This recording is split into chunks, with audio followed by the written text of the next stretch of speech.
Donc, pour cette première matinée du 7 août 2020, et qui donc lance le départ de ce qui devait être le 30e anniversaire du Salon international du livre de montagne de Passy, qui a été donc fondé il y a 30 ans par Joël Chapaz, qui est ici, et par François Garde, et donc qui a connu donc une certaine longévité. Pendant ces 30 ans, on a donc balayé l'ensemble des thèmes qui agitent ou qui font vivre la montagne. Et puis, en 30 ans, on a pu constater que la montagne s'est modifiée, alors qu'on la croyait immuable et aimable aussi, de temps en temps. Le paysage de la montagne a évolué, et selon la position qui est la nôtre, on peut penser que ce paysage s'est embelli ou au contraire a été dénaturé.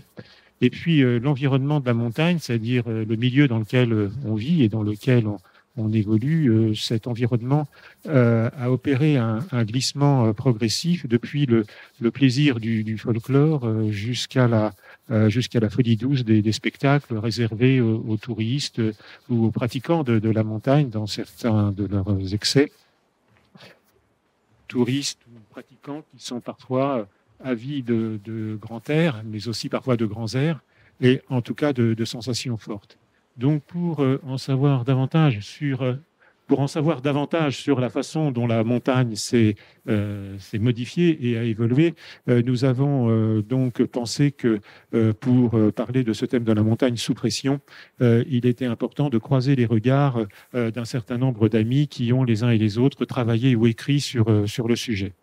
Donc, nous avons Gabriel Grandjacques, qui est historien et maire adjoint de la commune de Saint-Gervais-les-Bains, et qui a publié cette année, la commune de Saint-Gervais a publié avec les éditions Glénat un superbe album qui s'appelle L'Alpe, et qui met en évidence à la fois le patrimoine de la commune, mais aussi son évolution vers la modernité. Bernard de Barbieux a signé aux éditions Paulsen, dans la collection Guérin des éditions Paulsen, l'UNESCO au Mont-Blanc. Et Bernard de Barbieux est professeur à l'Université de Genève. Il est géographe, je crois, de formation. Et il nous montrera. Il a travaillé pour Saint-Gervais. Donc voilà. Donc c'est vraiment un parcours vraiment exemplaire. Et donc, il a publié donc l'UNESCO au Mont Blanc, et il nous expliquera en quoi le classement du Mont Blanc à l'UNESCO peut être un élément de protection ou, en revanche, un enjeu de convoitise. Nous avons vraiment le plaisir d'accueillir Guy Chomereuil, qui est le fondateur du Grand Bivouac à Albertville, qui est l'une des grandes figures de la culture montagnarde. Il a été longtemps journaliste. Il s'occupe de la réserve de la Vanoise. Il s'occupe de la Vanoise, et il a connu donc toutes les évolutions de la montagne, et son regard est tout à fait pertinent. Et puis, il a beaucoup contribué, il y a 30 ans, au lancement du Salon international du livre de montagne de Passy, en étant présent et en entourant les organisateurs de ce salon de ses meilleurs conseils. Et nous avons tenu à l'inviter pour le remercier et rendre hommage à toute sa contribution à ce qu'est la littérature et le cinéma de montagne. Et puis Éric Decamps, qui a été le président d'honneur du Salon de Passy en 2000, je crois, et qui signe avec le procureur d'Alest et le guide Alexis Malon un ouvrage publié aux éditions du Mont-Blanc Catherine d'Estivelle, Le guide et le procureur, et qui met en relief tous les problèmes de sécurité en montagne, et il analyse avec beaucoup de pertinence et de précision les phénomènes de décision et les phénomènes de responsabilité en montagne. Alors, ce qui est vraiment important, c'est de savoir d'où on part.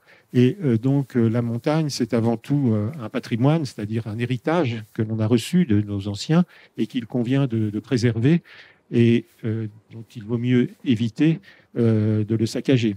Gabriel Granjac, donc à Saint-Gervais, la commune est très, très attachée à la préservation de son patrimoine, si l'on en juge par cette formidable réalisation de la revue L'Alpe, qui met en évidence tous les legs de nos anciens, que ce soit dans le domaine de l'architecture ou de l'architecture vernaculaire, ou que ce soit dans le domaine de l'évolution de la station dans une vocation beaucoup plus touristique.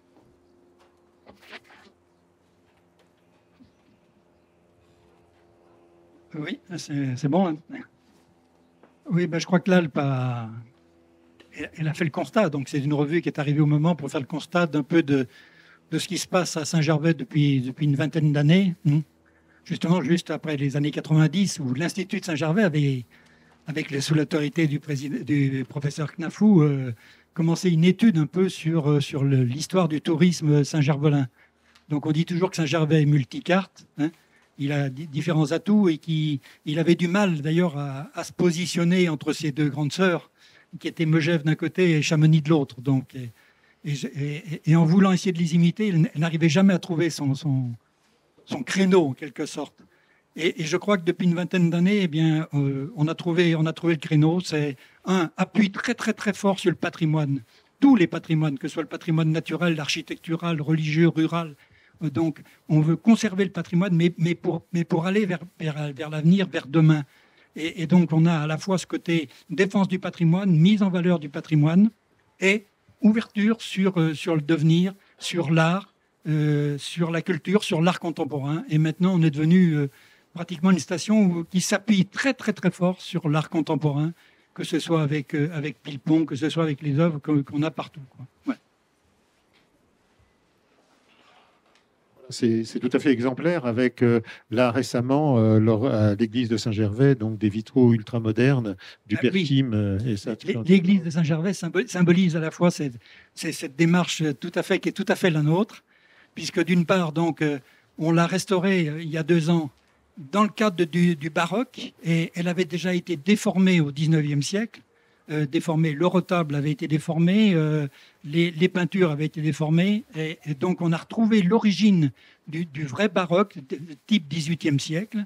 Par contre, avec l'autorisation de la DRAC, puisque donc c'est un bâtiment qui est classé, donc il a fallu bien sûr l'aval de la DRAC, et elle est très, très vigilante, la DRAC. Eh bien, on s'est mis des vitraux contemporains du père Kim En-jung. Hein. Malgré son nom, il n'a rien à voir avec l'autre coréen, c'est un coréen du Sud, donc qui s'était converti au christianisme et qui était devenu dominicain. Et on va même aller plus loin avec lui, puisque non seulement il nous a fait les vitraux contemporains de l'église de Saint-Gervais, mais également d'une chapelle. Il nous a laissé quelques vitraux, et on a en projet actuellement de faire un nouveau centre, de transformer le presbytère pour en faire le pôle central du patrimoine saint-gervelin. Donc ça va être un peu l'œuvre de ce mandat. Et dans ce presbytère, il y aura un centre d'interprétation des vitraux contemporains du Perquim.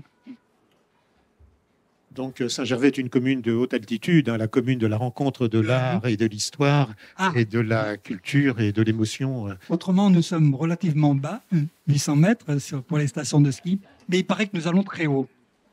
Oui, je parlais de spiritualité, de haute spiritualité. Je te rejoins.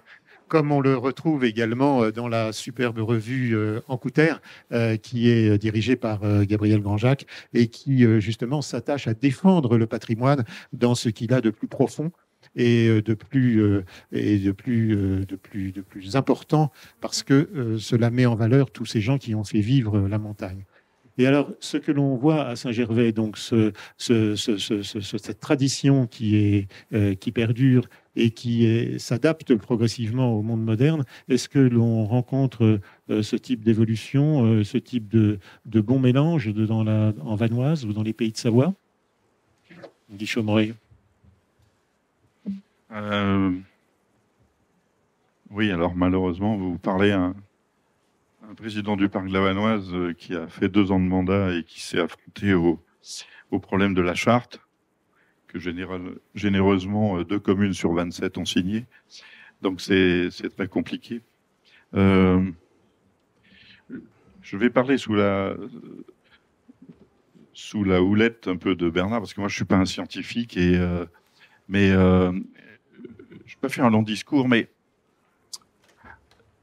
par rapport à votre question, si je reviens au thème la montagne sous pression, la montagne française, pour ce que j'en connais, hein, encore une fois, elle a produit le meilleur et le pire. Si on peut prendre deux exemples de la montagne, de ce qu'elle a généré de mieux, par exemple, on peut citer deux exemples qui sont la démarche coopérative des agriculteurs. C'est clair dans le Beaufortin, la Savoie, je connais mieux que la Haute-Savoie, mais donc le mouvement coopératif n'a pas pris son essor que dans les montagnes, mais en partie. Et la deuxième chose, d'ailleurs, que j'ai découverte il y a déjà 15 ou 20 ans dans la revue L'Alpe, c'est que c'est en montagne que le développement de l'école a été le plus, je l'ai découvert avec beaucoup de surprises d'ailleurs, a été le plus tôt dans notre société. Donc, par rapport à ça et au discours qu'on entend souvent sur les montagnards sont des gens solidaires, etc., novateurs, etc., c'est vrai. Et puis après, mais on y reviendra, je pense, dans ce débat. Après, il y a un peu le pire, c'est-à-dire que si la montagne est sous pression, et d'autres en parleront mieux que moi sur les changements climatiques, les conséquences, etc., il faut se souvenir d'une chose, c'est que dans le début des années 60, le général de Gaulle et son gouvernement ont pris simultanément deux grandes décisions. C'est-à-dire à la fois, par exemple, la création du parc de la Vanoise, j'y reviens, en 63, donc le premier parc national français, et puis simultanément le lancement du plan Neige, hein, je ne crois pas me tromper, ce qui était la mise en place d'un piège. On a remonté un piège comme un piège à loup, en prenant deux décisions qui n'étaient pas contradictoires, qui dans l'esprit de De Gaulle étaient peut-être complémentaires, ou comme c'était quelqu'un de rusé, peut-être justement il avait conscience de ce piège. Alors je parle là de la Vanoise, mais globalement on traîne ça depuis longtemps, c'est-à-dire la montagne aménagée et la montagne préservée. Et on joue constamment là-dessus. Alors, mais je vais peut-être un peu vite, mais ça permettra peut-être ensuite d'en discuter. C'est que si j'ai commencé en disant que la montagne française avait créé le meilleur et le pire, et notamment le meilleur, ensuite, moi, ce que je note au bout de 40 ans ou de compagnonnage avec la montagne, c'est que si elle est sous pression, le problème va vite et est aujourd'hui de savoir comment elle s'en sort. Et le constat que je fais est assez sévère, si je peux me permettre, en tant qu'individu, mais c'est que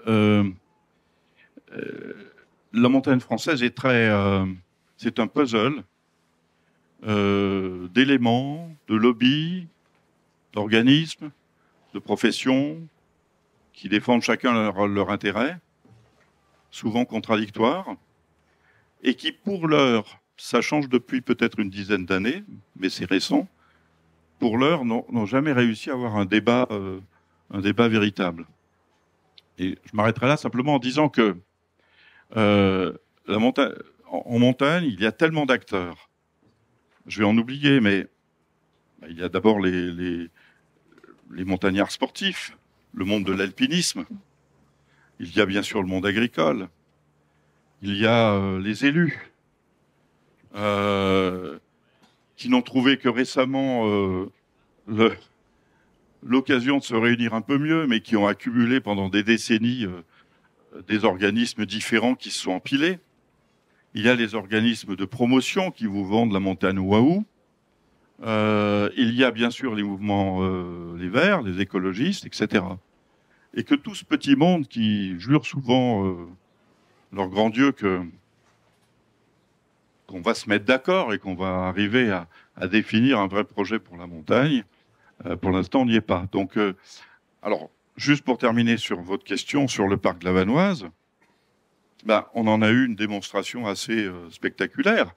Hein, c'est-à-dire que Bon, je ne vais pas revenir sur l'Archart, qui est un peu une usine à gaz, en fait, dans laquelle il n'y a rien du tout, mais et pour lequel on s'est beaucoup affronté.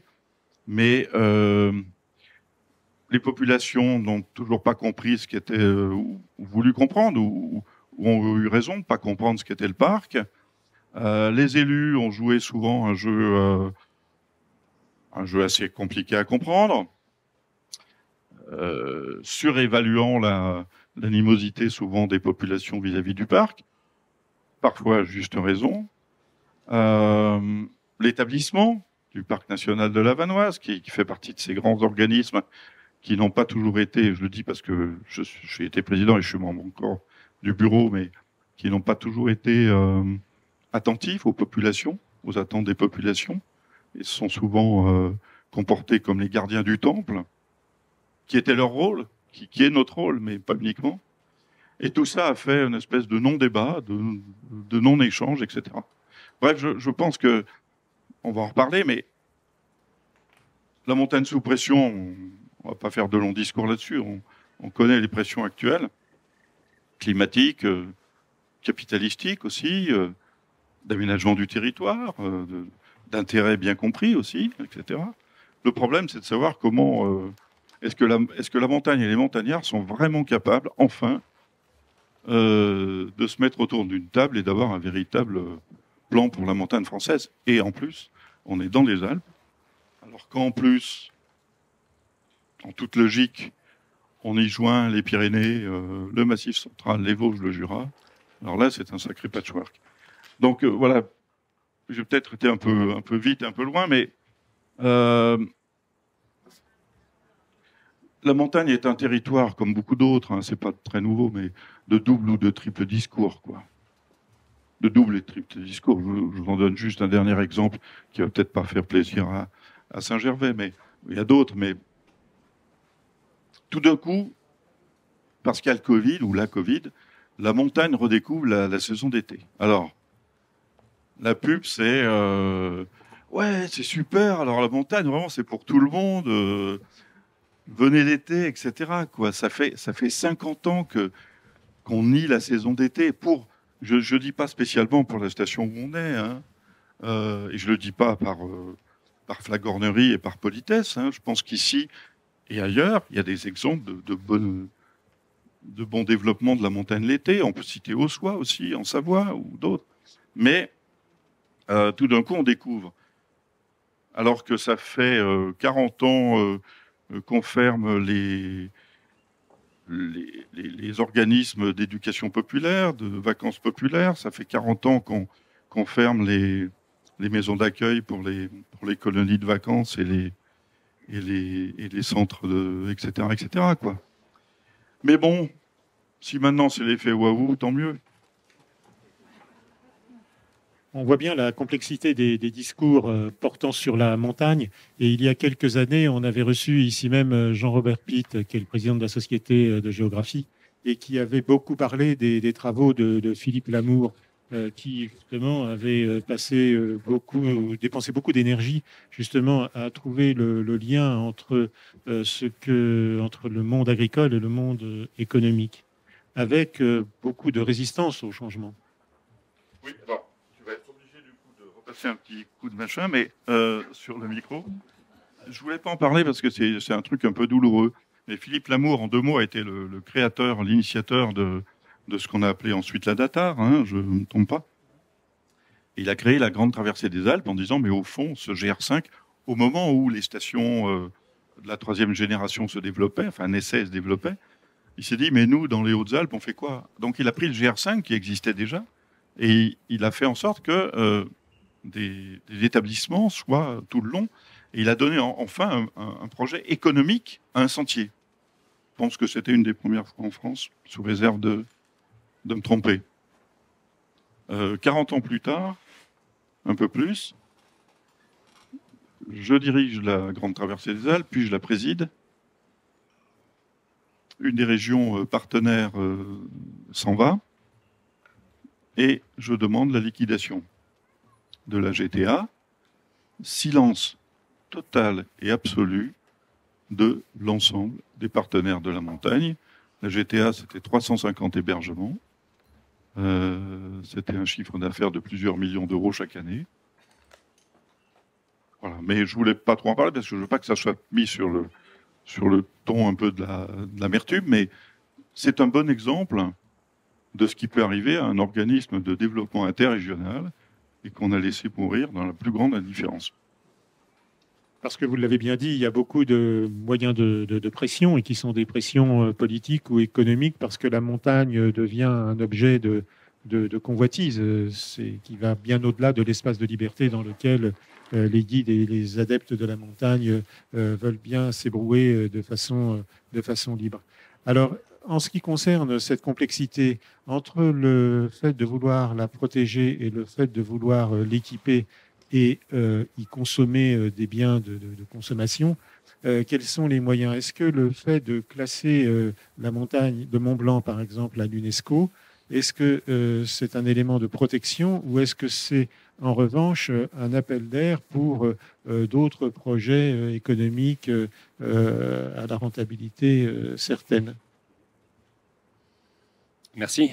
Je prolonge volontiers sur ce que vient de dire Guy Chaumereuil parce que c'est très, très juste son analyse et la mise en perspective historique est vraiment très éclairante, je trouve, par rapport à cet idéal que l'on pouvait avoir du développement et de la protection à la fois de la montagne française dans les années 60 et puis ce que c'est devenu. Parce que même s'il y a toujours cette préoccupation à la fois de développer la montagne, même si on sait que la montagne a cette diversité absolument incroyable, qu'il est difficile de penser son développement de façon un peu générique, et même si, là aussi, les efforts en matière de protection ont été importants depuis pas mal de décennies, moi, je suis très, très frappé de voir à quel point les opinions, les points de vue se sont polarisés, hyper polarisés, et jusqu'au point où on était arrivé, il me semble, dans les années 80 et les années 90, à une sorte de dialogue de sourds entre les radicaux, je dirais, de la protection et les radicaux du développement et de l'enrichissement immédiat, qui plus est, notamment au travers des stations.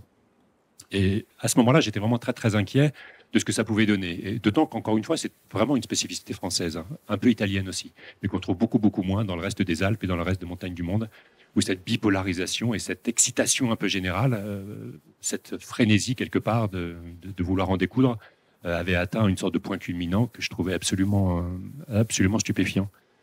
Ça s'est peut-être un peu calmé, je vais vous dire un peu pourquoi je le vois comme ça, et peut-être notamment au travers d'initiatives comme celle des inscriptions à l'UNESCO. Mais ça prend d'autres formes. Et puis, Eric en parlera tout à l'heure, ce qui est en train de se jouer autour de la responsabilisation et la judiciarisation de la pratique de la haute montagne fait partie de ces autres folies collectives qui sont en train de s'emparer aussi bien des clients et que ça inquiète évidemment beaucoup les guides. Et ça mobilise l'institution judiciaire. Donc je trouve que la montagne française a cette caractéristique absolument étonnante de créer comme ça des passions inutiles. On pourrait être gentiment passionné par la montagne tous ensemble, avec une certaine forme de vision un peu, pas forcément toujours consensuelle, mais en tout cas constructive. Et puis, on entend beaucoup des prises de parole complètement excessives et du coup qui desservent toutes les causes, y compris celles qu'on pense défendre en prenant la parole. Et avec au-delà, bien sûr, il y a cette bipolarisation avec des intérêts contradictoires qui sont portés par des groupes ou des personnes contradictoires, mais je trouve qu'il y a aussi beaucoup de schizophrénie chez les personnes elles-mêmes, chez les élus de montagne, qui ont une vie impossible, une vie très très difficile dans ce contexte-là, mais qui sont capables de porter des discours complètement contradictoires, en toute impunité, je dirais presque, comme si ça n'avait pas de conséquence de dire une chose et son contraire, ou de dire une chose et de faire son contraire. Ce pourquoi des élus, notamment de la région, sont très forts de mon point de vue. Ce que je trouve intéressant dans les initiatives autour de l'inscription à l'UNESCO, je dis les initiatives parce qu'il y a deux choses dont je voudrais dire un mot. C'est à la fois, comme le disait Michel il y a un instant, ce projet d'inscription du massif du Mont-Blanc au patrimoine mondial de l'UNESCO, mais il y a aussi cet autre projet qui a peut-être un peu moins fait parler de lui, qui est l'inscription réussie, celle-là, de l'alpinisme au titre du patrimoine culturel immatériel, qui est une autre liste du patrimoine de l'UNESCO et qui a été inscrit donc, sur cette liste en décembre dernier. J'ai eu la chance, grâce à la lointaine déjà maintenant, connaissance et familiarité que je peux avoir avec des gens de la région, à Saint-Gervais, mais aussi à Chamonix. J'avais fait une partie de ma thèse à Chamonix. Et d'ailleurs, j'en profite pour remercier le Salon du Livre de Passy qui m'avait, il y a 20 ans à peu près, octroyé le prix, je ne sais plus quel prix, un grand prix du Salon pour un très grand prix. C'était pas de la Formule 1, mais on n'était pas loin. Pour la publication de la partie de ma thèse qui portait sur Chamonix et l'histoire de l'aménagement de Chamonix. Ce qui me permettait justement de mettre un peu dans l'histoire longue, depuis le milieu du 19e siècle, la naissance de cette bipolarisation absolument incroyable entre la montagne qu'on veut protéger ou qu'on dit vouloir protéger et la montagne qu'on veut développer ou qu'on dit vouloir développer. Enfin bref. Grâce à cette très longue familiarité avec la région et puis les amitiés nombreuses que j'ai pu nouer, j'ai été un peu rattrapé par les Chamoniards en particulier ou les Valdôtains pour suivre un peu ce projet d'inscription de l'alpinisme qui remonte à une dizaine d'années maintenant. 10 ans, ça peut vous paraître long, hein, mais c'est en gros la durée moyenne qu'il faut pour obtenir une inscription à l'UNESCO. C'est un énorme chantier, un énorme travail. Et donc, je les ai accompagnés très, très volontiers, à la fois parce que l'alpinisme est une question qui m'intéresse beaucoup, même si je suis un pratiquant très médiocre. Mais l'UNESCO m'intéresse énormément. Je suis très, très intéressé par ce qui est en train de se passer autour de ces questions de mondialisation. Alors, quand on parle de mondialisation, on panique volontiers en pensant à la mondialisation économique et financière, qui évidemment a des côtés catastrophiques qu'on connaît tous. Mais on parle beaucoup moins de la mondialisation politique et culturelle, qui pour moi est très importante, et l'UNESCO, c'est très politique. Faire travailler ensemble les gens sur l'éducation, la culture et la science, c'est un sacré chantier. Et je trouve qu'à l'UNESCO, il se passe des choses tout à fait intéressantes de ce point de vue-là. Pas toutes magnifiques, mais en tout cas, un joli projet, notamment à travers du patrimoine. Au travers de ces inscriptions de sites naturels, de sites culturels ou de pratiques culturelles, je trouve qu'il y a aussi des projets tout à fait intéressants pour les populations locales. C'est toujours des projets locaux finalement, pour la plupart d'entre eux. Certains ne sont pas locaux, mais la plupart le sont, pour quelque part penser sa fierté, son identité locale, penser ses projets locaux dans une perspective qui se veut aussi régionale, qui se veut nationale, qui se veut transfrontalière, et pourquoi pas qui peut s'inscrire dans un imaginaire mondial. Et moi, j'aime bien cette mondialisation qui nous fait aussi rêver, parce qu'on est des individus et des collectifs qui participons de quelque chose qui s'appelle l'humanité et qui a du sens, et qu'il y a certaines des choses et certaines des valeurs qu'on veut porter qui méritent d'être replacées à cette échelle-là, sans forcément délaisser, bien sûr, les échelles locales ou les échelles nationales. Et j'avais été séduit par cette envie de quelques alpinistes et amoureux de la haute montagne dans la région de propulser l'alpinisme au titre de ces pratiques culturelles immatérielles, parmi une collection de choses qui sont tout à fait différentes. Beaucoup de choses qui sont des danses locales, des pratiques musicales, des choses qu'on appelait pendant longtemps de façon un peu méprisante des pratiques folkloriques. Mais ces inscriptions en fait, à l'UNESCO se sont ouvertes à des choses beaucoup plus variées que ça et que l'alpinisme pouvait tout à fait prétendre à une inscription de ce type-là. Et j'avais trouvé ça intéressant parce que ça me paraissait être une façon de pacifier un peu un autre débat qu'Éric connaît bien, qui était un débat là aussi à la fois très très virulent et parfois un peu délétère dans les années 90 et 2000, les assises de l'alpinisme, etc.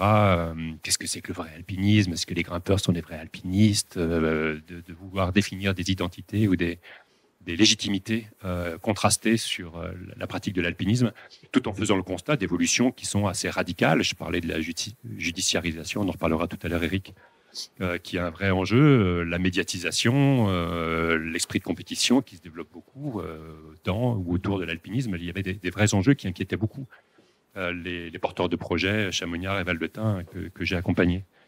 Et ce que j'aimais bien dans leur façon de faire, c'était de vouloir replacer un peu le débat au niveau des valeurs fondamentales. Quelles sont les valeurs fondamentales de l'alpinisme au-delà des dérives ou des exaltations diverses et variées, d'exploits, de performances, de drames ou je ne sais quoi? Qu'est-ce qui est à l'origine fondamentalement de l'alpinisme comme curiosité, comme valeurs sociales qui sont cultivées par la pratique, qui se veulent transmises par les écoles de formation ou entre les générations, entre les guides et les clients. Donc de venir vraiment, je dirais, au cœur même de l'imaginaire de l'alpinisme lui-même, qui finissait même par disparaître un peu des revues, qui finissait même par disparaître un tout petit peu de l'enseignement de l'ENSA, par exemple.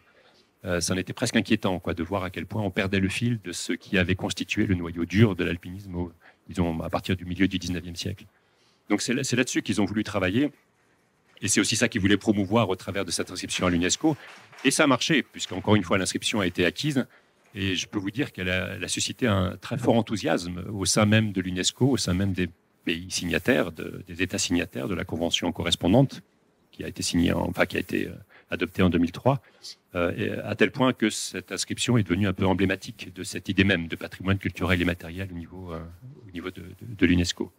Alors, l'autre projet, c'est celui de l'inscription du Mont Blanc, qui est beaucoup plus ancien et qui remonte au milieu des années 80, à la fin des années 80. Pour la première fois, on entend parler de cette idée-là dans la bouche collective de Mountain Wilderness, un peu avant qu'on parle de ce projet de parc international du Mont Blanc, qui a été abandonné, comme vous le savez, pour laisser la place à l'espace Mont Blanc, qui était une alternative assez radicale, mais potentiellement intéressante. Ça fait donc plus de 30 ans maintenant qu'on parle de cette inscription, et je peux vous dire que jusqu'en 2018, 30 ans plus tard, il ne s'était pas passé grand-chose, tout simplement parce que, de mon point de vue, les porteurs de ce projet-là n'avaient jamais fait l'effort, parce qu'il n'est pas facile à faire comme effort, de comprendre ce qu'on appelle le patrimoine à l'UNESCO, de ce qu'on cherche à identifier comme patrimoine ou comme valeur universelle, exceptionnelle, qui permet à des sites d'être inscrits sur cette liste du patrimoine mondial. On s'est enferré dans ce projet-là dans l'idée que, regardez ça, c'est magnifique, c'est exceptionnel. C'est exceptionnel en soi, parce qu'on est devant et parce qu'on est subjugué. Et puis, forcément, parce que c'est le Mont Blanc et le point culminant de l'Europe occidentale et le point culminant des Alpes, ça mérite d'emblée d'être dans la liste du patrimoine mondial de l'UNESCO, comme s'il y avait un droit acquis. Or, si vous regardez les textes de l'UNESCO, si vous regardez les déclarations, les conseils même qui sont donnés pour inscrire un site à l'UNESCO, il n'y a rigoureusement aucune raison particulière qui justifierait que le Mont Blanc en soit. Si on met simplement en avant le fait que, regardez, c'est beau, la beauté, c'est très très secondaire dans les critères qui sont utilisés par l'UNESCO. Et puis, on en est fier parce que c'est très connu. Et puis voilà, parce qu'on habite à côté, on est subjugué par ce paysage-là. Mais il y en a plein d'autres dans le monde qui sont assez comparables. Soyons modestes et soyons raisonnables. Et donc, le projet s'est enferré un peu dans cette obsession de cette fierté locale à l'égard du Mont Blanc, tout à fait légitime à l'échelle locale, mais il faut savoir si elle est légitime à l'échelle mondiale, bien sûr. Et puis aussi a été plombé, un peu malheureusement, par le discours qui consistait à dire puisque le parc international n'a pas marché, puisque on n'arrive pas quelque part à obtenir une vraie protection du massif du Mont Blanc, ce qui est vrai, la protection est très médiocre dans l'état actuel des textes qui existent des trois côtés, on va se servir de l'UNESCO pour protéger le Mont Blanc. Mais l'UNESCO ne protège rien.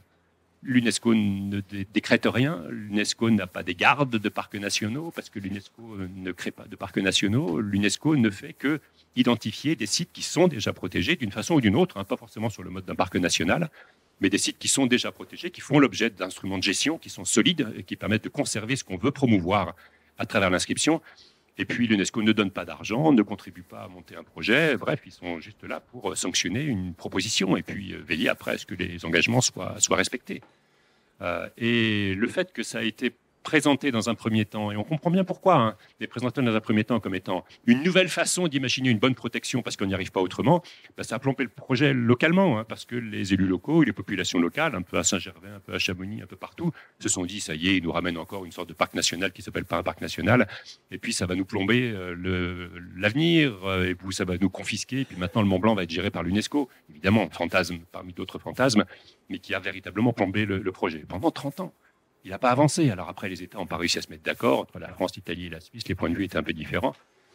Et puis depuis 2 ans, et c'est là que je redeviens un petit peu optimiste, mais vraiment dans la continuité de ce que Guy a commencé à dire et de ce que je disais tout à l'heure, il me semble qu'on est à un tournant intéressant qui permettrait peut-être de passer le cap de ces décennies un peu bizarroïdes où cette bipolarisation, hyperpolarisation, radicalisation des points de vue sur la montagne s'était exprimée.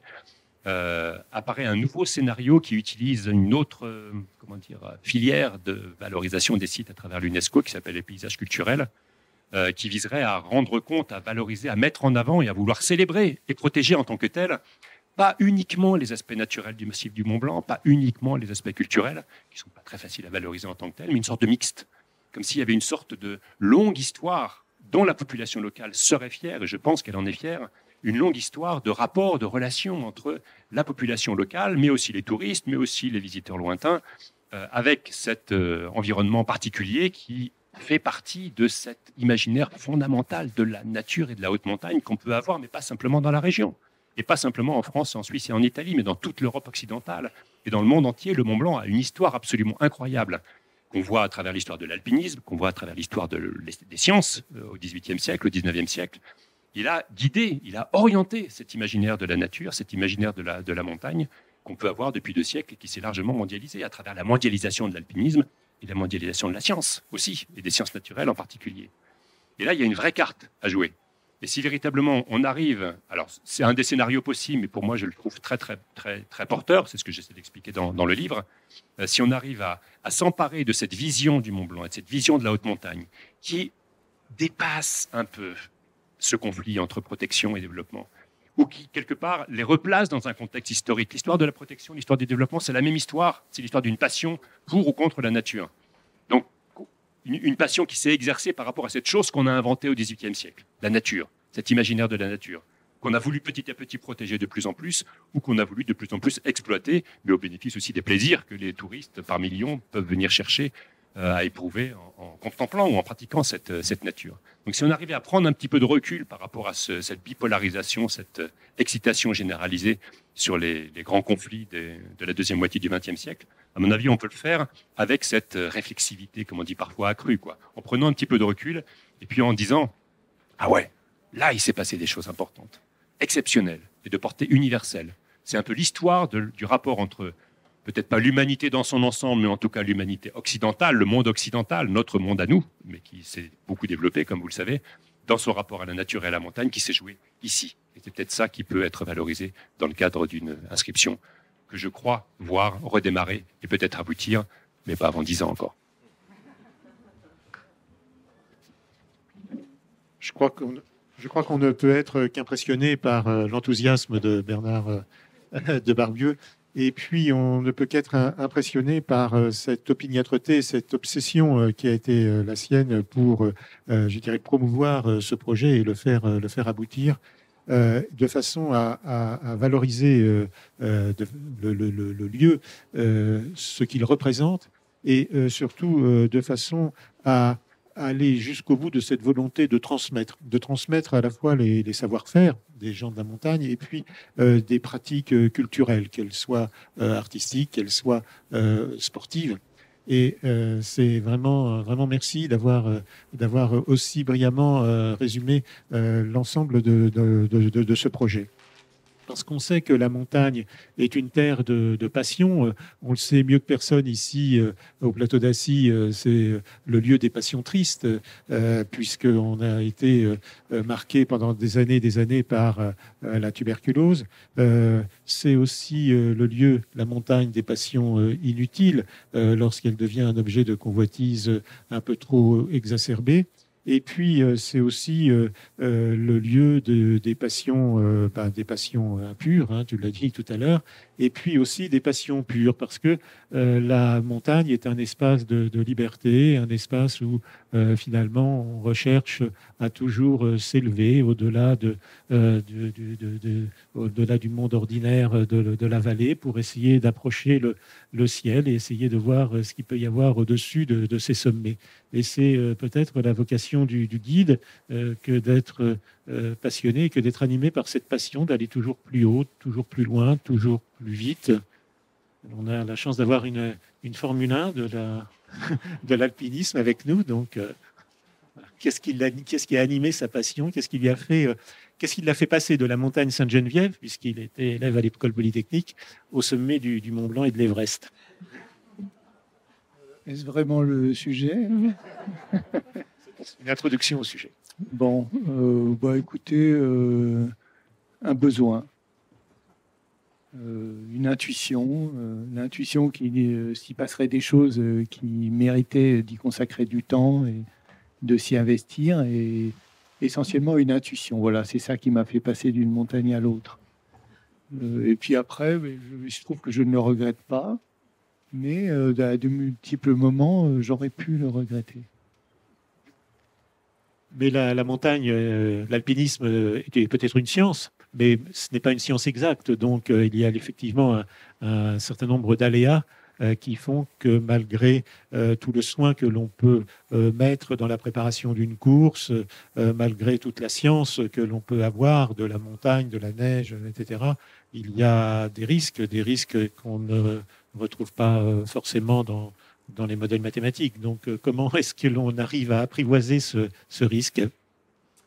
Je pense que c'est une pratique qui nous confronte de manière plus ou moins permanente au fait que la mort est à l'horizon de la vie et non pas loin derrière l'horizon, que c'est quelque chose que on peut avoir conscience qu'elle est à l'horizon de la vie sans pour autant la rechercher, mais il se trouve que dès qu'on fréquente la montagne, on vit avec l'existence de menaces, avec des aléas, etc., qui font que on a cette conscience-là. Je pense que c'est une dimension intéressante que d'avoir conscience que la mort est à l'horizon de la vie.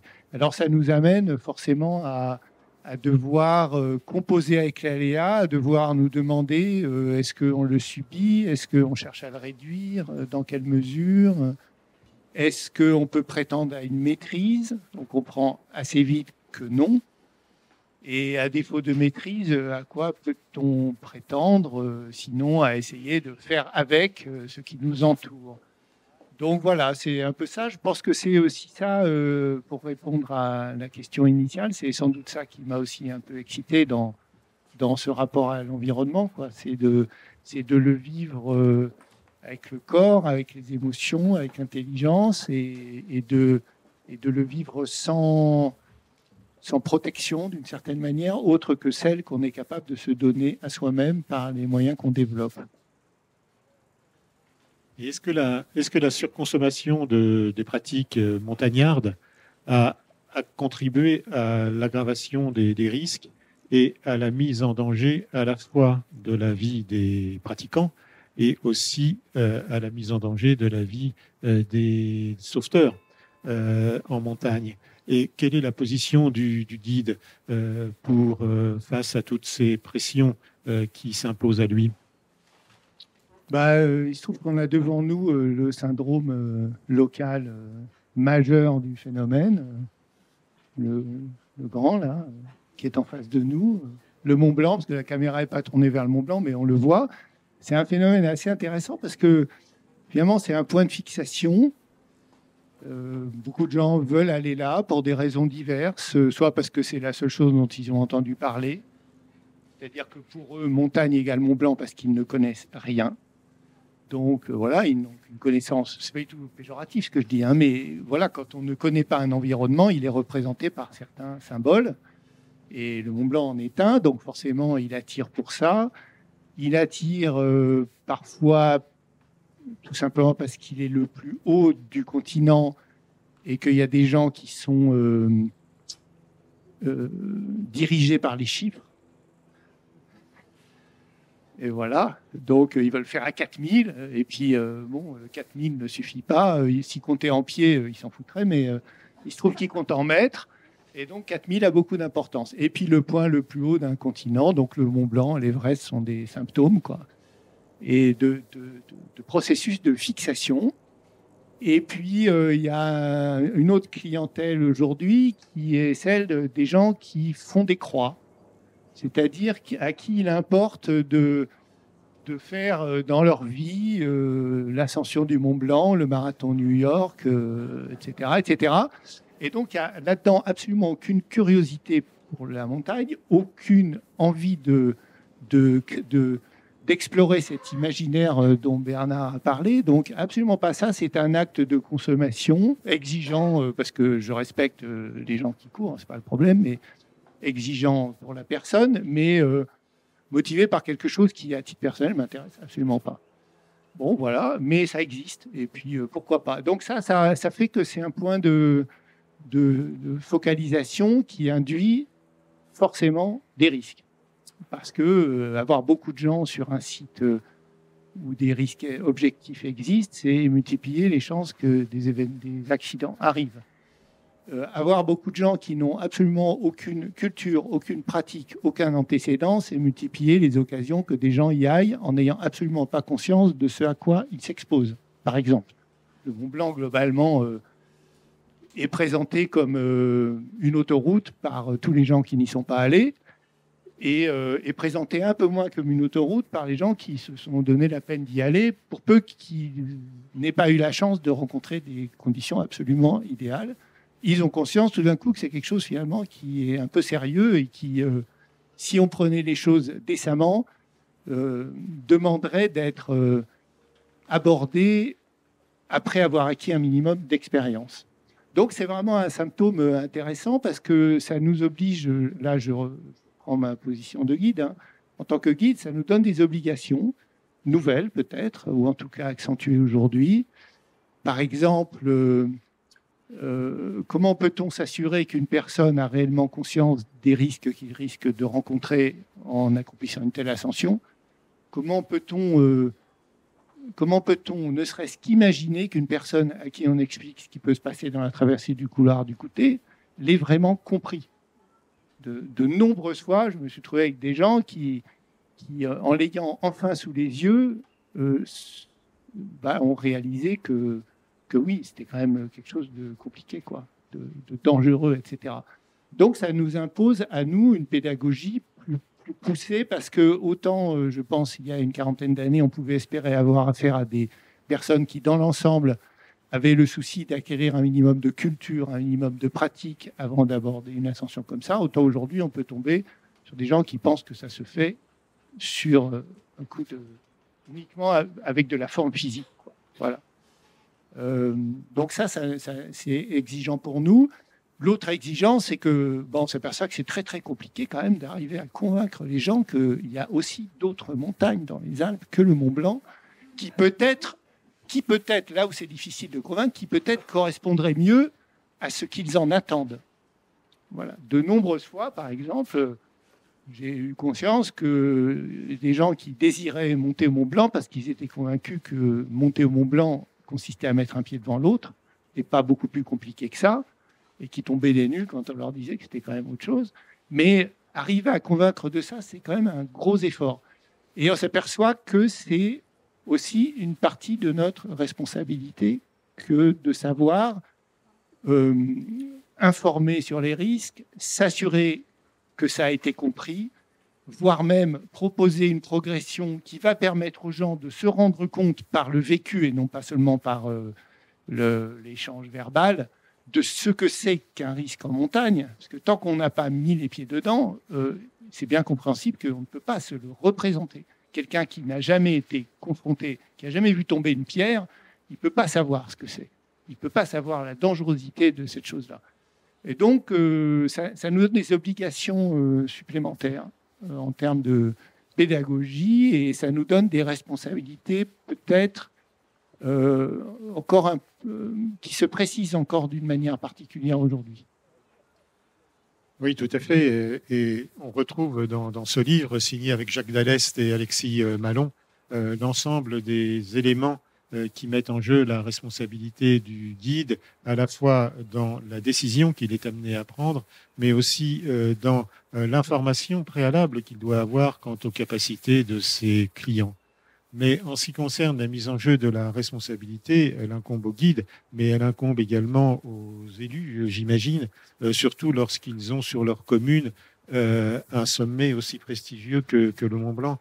Et je voudrais demander à Gabriel Grandjacques combien d'arrêtés municipaux doivent être cochés pour justement dégager à la fois la responsabilité des élus et protéger la population qui s'aventure de façon parfois inadaptée sur ces versants périlleux.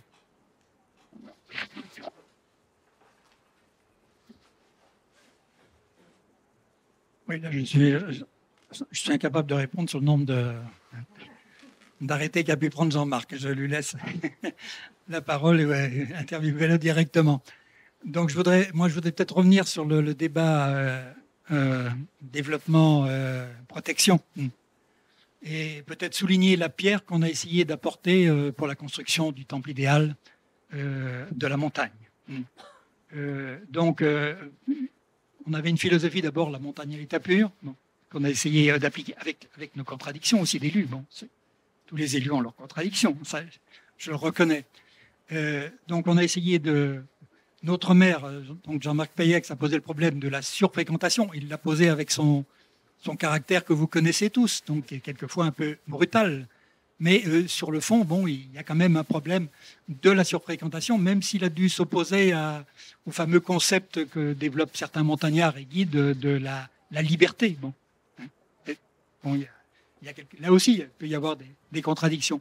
Mais en tout cas, ce problème de la surfréquentation et du Mont Blanc Joujou, je ne sais pas, tu as parlé d'ailleurs de cocher des cases, mais il y a aussi ceux qui jouent avec le Mont Blanc. Donc on a essayé de lutter contre ces excès. On a également, dans le côté protection, on a quand même remis en état le Mont Lachat, renaturé le Mont Lachat, bon, dans le cadre d'une politique.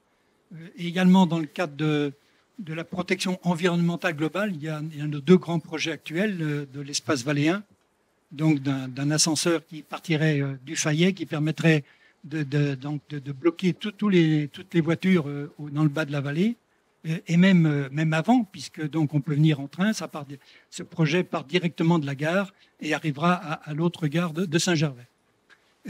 Également, on a un autre projet du même type qui est l'ascenseur à eau, qui descendrait donc de Saint-Gervais au parc thermal, et qui serait gratuit, donc qui permettrait aux Faïrons de monter à Saint-Gervais et donc aux Saint-Gervelins de descendre dans le parc, donc dans un ascenseur qui ne coûterait rien ensuite en fonctionnement, puisqu'on utiliserait la force des eaux usées pour le faire fonctionner. Bon.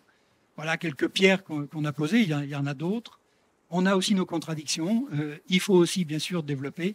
Enfin, je voudrais répondre à ce qui a été dit. On n'a pas attendu le Covid pour développer le tourisme d'été à Saint-Gervais. Il a toujours été partie prenante. Et je dirais même que le tourisme d'été à Saint-Gervais s'est développé bien avant le tourisme d'hiver.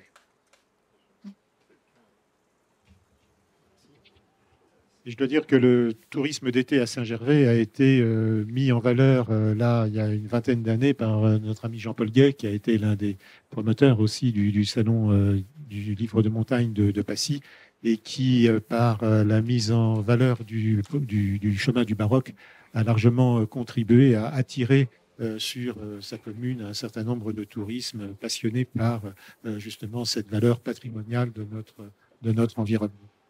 Mais je voulais revenir à la notion de risque dont on a parlé dans les travaux qui ont présidé au classement du Mont Blanc à l'UNESCO. Et est-ce que cette notion du risque a été un point de convergence ou de divergence dans les conversations transfrontalières qu'il y a pu y avoir lors de l'élaboration de ce projet avec nos amis italiens ou suisses? Non, la question du risque n'a pas été un sujet de désaccord ou de divergence d'analyse entre les Suisses, les Italiens et les Français. Par contre, la notion était centrale dans le souci de le requalifier un peu, d'échapper à une vision qui se veut volontiers soit inconsciente, soit au contraire dramatisante de la montagne, parce que, encore une fois, quand un problème se pose, il peut prendre une tournure catastrophique, évidemment, pour une personne ou pour un collectif. Et il y avait un vrai souci de la part des gens qui sont à l'origine de la proposition, principalement d'ailleurs pour l'alpinisme. C'est plus un sujet pour l'inscription de l'alpinisme que l'inscription du massif du Mont Blanc en tant que tel. De juste rappeler, c'est ce que disait Eric, je le paraphrase, de rappeler que toute pratique de la montagne suppose un apprentissage du risque, une conscience du risque, une maîtrise du risque dans la mesure du possible, parce que les têtes brûlées ne sont pas si nombreuses que ça. Donc c'est d'abord et avant tout avoir conscience de la chose et puis savoir composer avec. Et de donner même une dimension un peu philosophique à la chose, c'est-à-dire en quoi est-ce que l'expérience du risque, c'est aussi une expérience de la vie, c'est aussi une réflexion sur la vie, le cas échéant sur la mort, comme tu disais aussi. Et ça, c'était quelque chose qui était très très présent et d'ailleurs très touchant quand j'étais confronté à ça, en les entendant parler de ce genre de choses.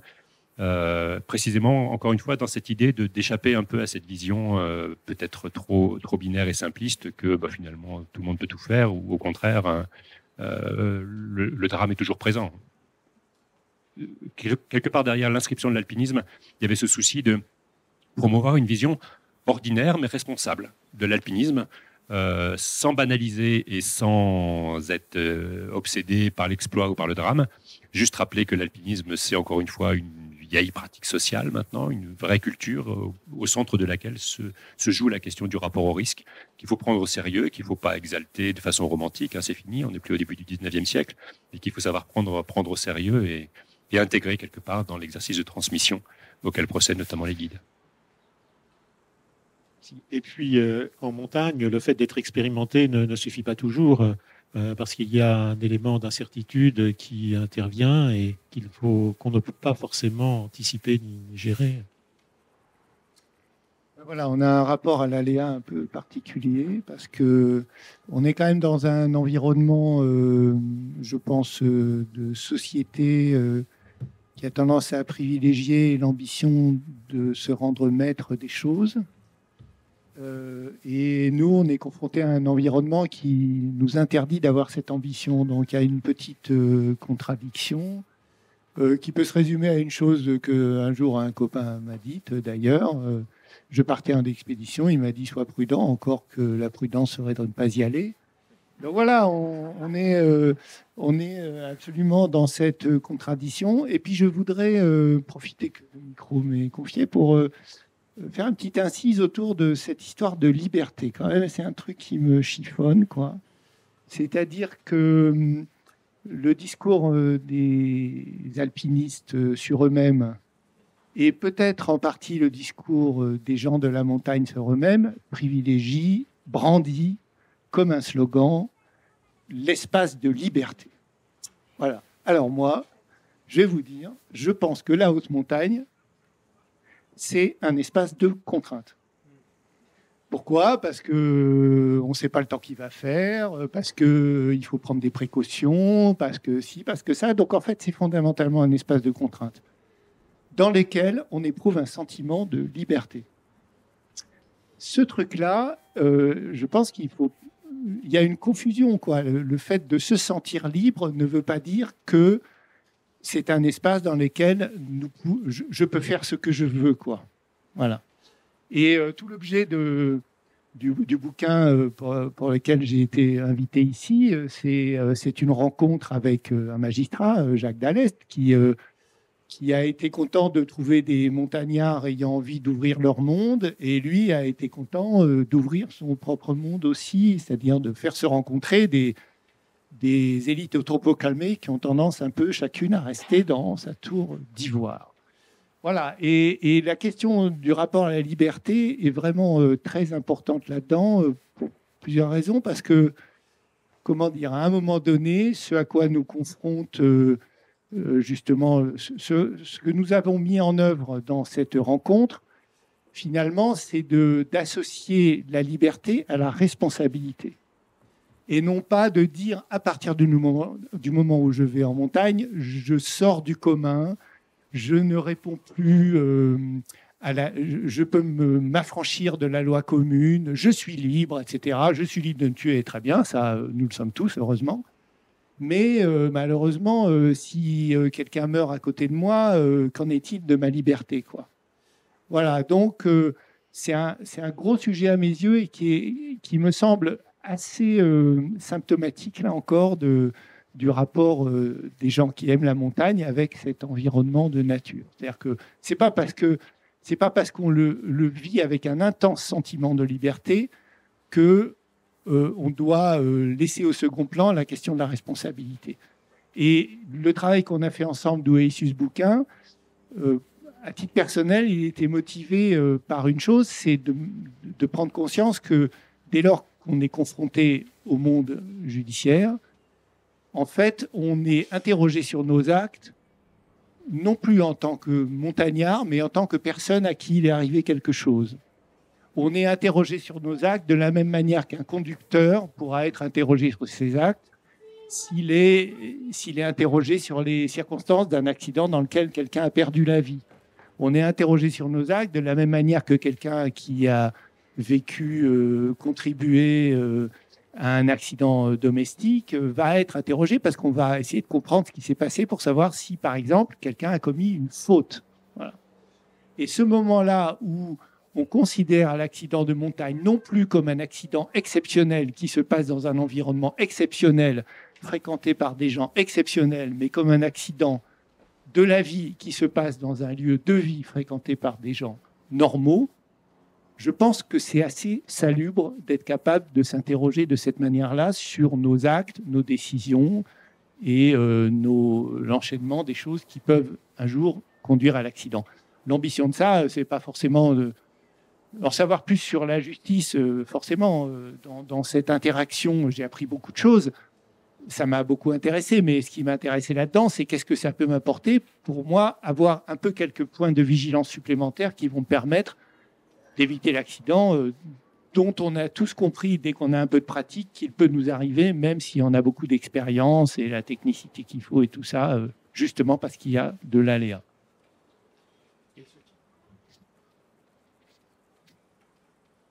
Et ce qui est très fort dans ce livre, c'est que l'on voit très bien que le destin peut se jouer à quelques secondes et que l'on peut être effectivement quelqu'un de très fort le matin en partant en montagne et puis très peu de temps après, effectivement, devenir ce qu'il est dit dans ce livre, effectivement, mis en cause à la suite d'un accident.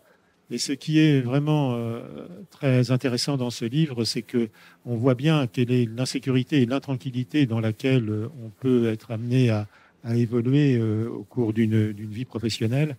Et ce livre qui met en jeu les guides et un procureur qui donne son avis sur toutes les situations auxquelles les guides sont confrontés, eh bien,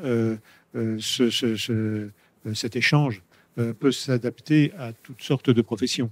Et je pense notamment aux médecins qui sont en permanence dans l'intranquillité et dans la sécurité et qui, malgré leur expérience, ce qu'ils savent, ce qu'ils ne savent pas, l'anticipation des problèmes auxquels ils vont être confrontés, les décisions, même si elles sont argumentées dans le cadre d'une analyse des bénéfices et des risques, exactement ce que fait le guide, eh bien, on est toujours à la merci d'un aléa ou d'une baisse de forme, ou d'un problème que l'on n'aura pas vu, que l'on n'aura pas su.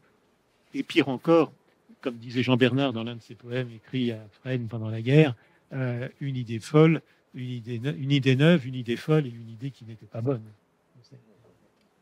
Alors, pour juste compléter un petit peu, je suis très content, Michel, que tu dises que ça peut intéresser d'autres gens que les montagnards, parce qu'on avait quand même ça en tête. Je pense que ces questions qui touchent du rapport entre la liberté et la règle, entre le sentiment de l'exceptionnel, de l'exception et la norme, etc., c'est des choses qui traversent beaucoup des métiers. J'ai eu la chance d'avoir une petite discussion pendant qu'on écrivait ce livre avec un magistrat qui m'a dit c'est intéressant parce que j'ai le sentiment que vous êtes la quatrième profession que je vois se poser ce genre de questions. Les médecins, les politiques, la troisième qu'il a mentionné, les chefs d'entreprise, voilà.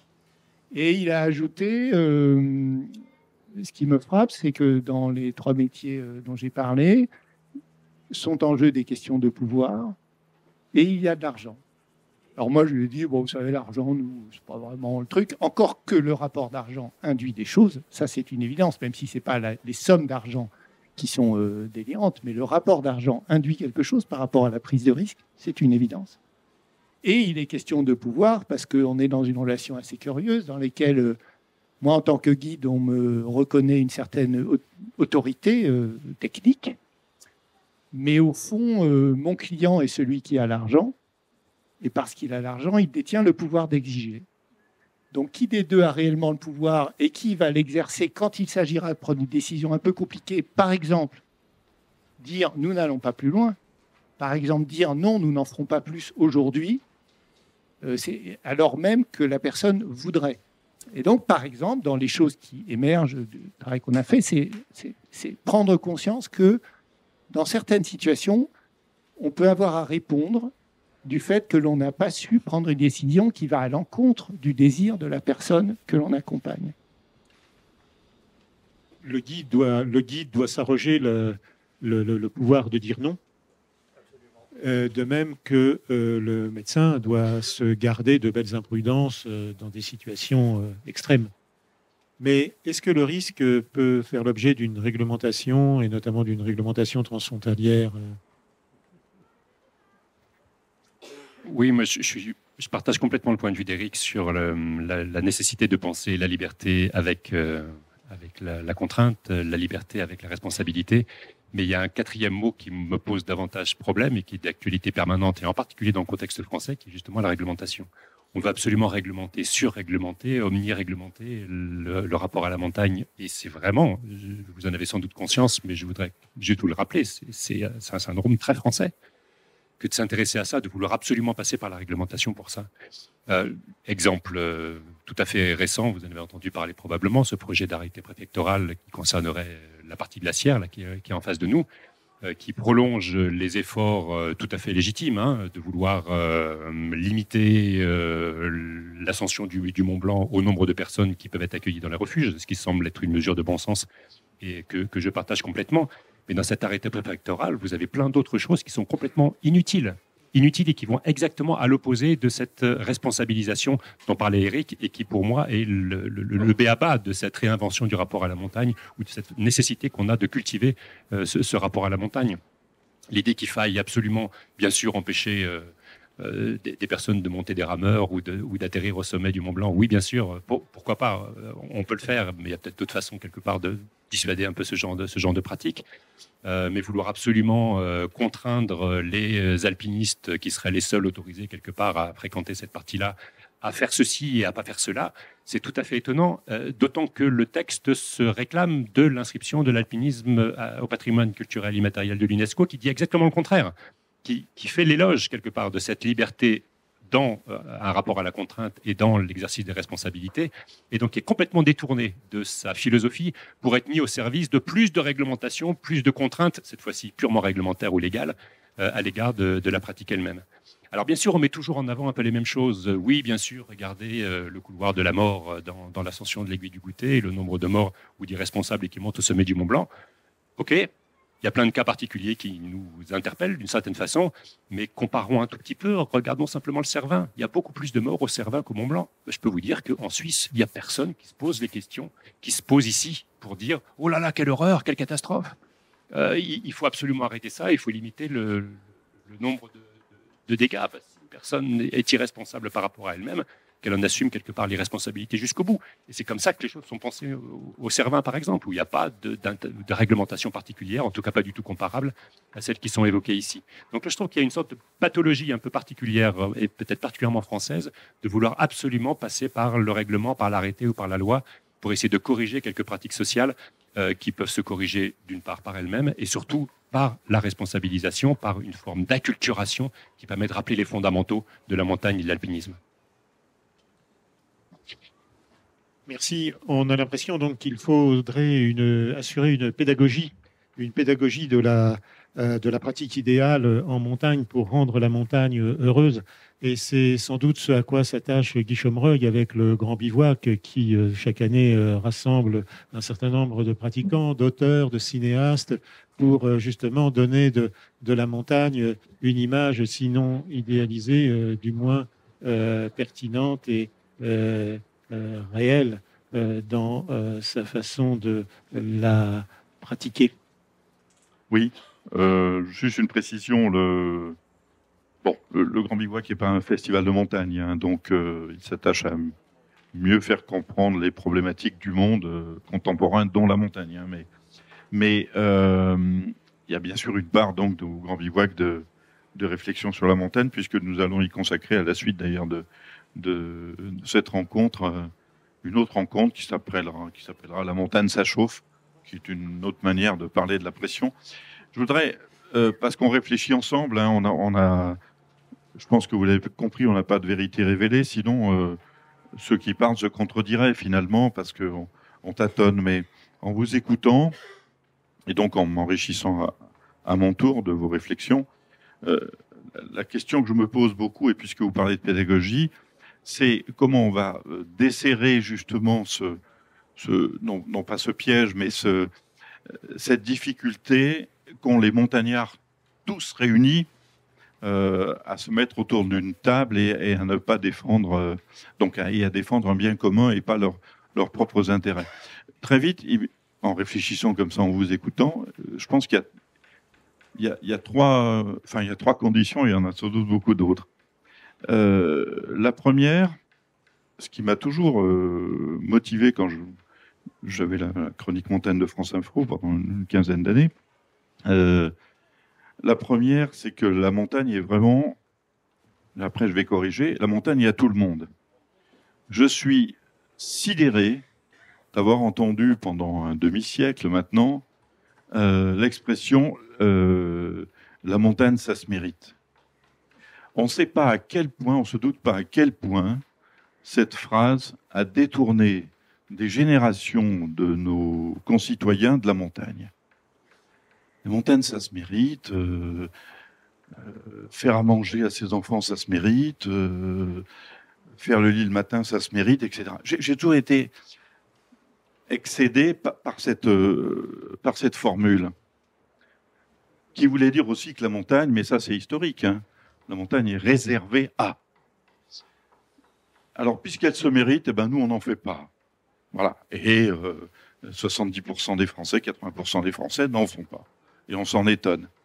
Mais je ne veux pas être que dans la critique, parce que vous avez pensé que je suis vraiment axé sur la... J'en profite pour dire que dans ma parcours, j'ai toujours eu d'excellents rapports, que ce soit avec les élus, les stations, les écologistes, les alpinistes que j'ai appris à connaître et dont j'estime que ce sont de véritables artistes. Bref.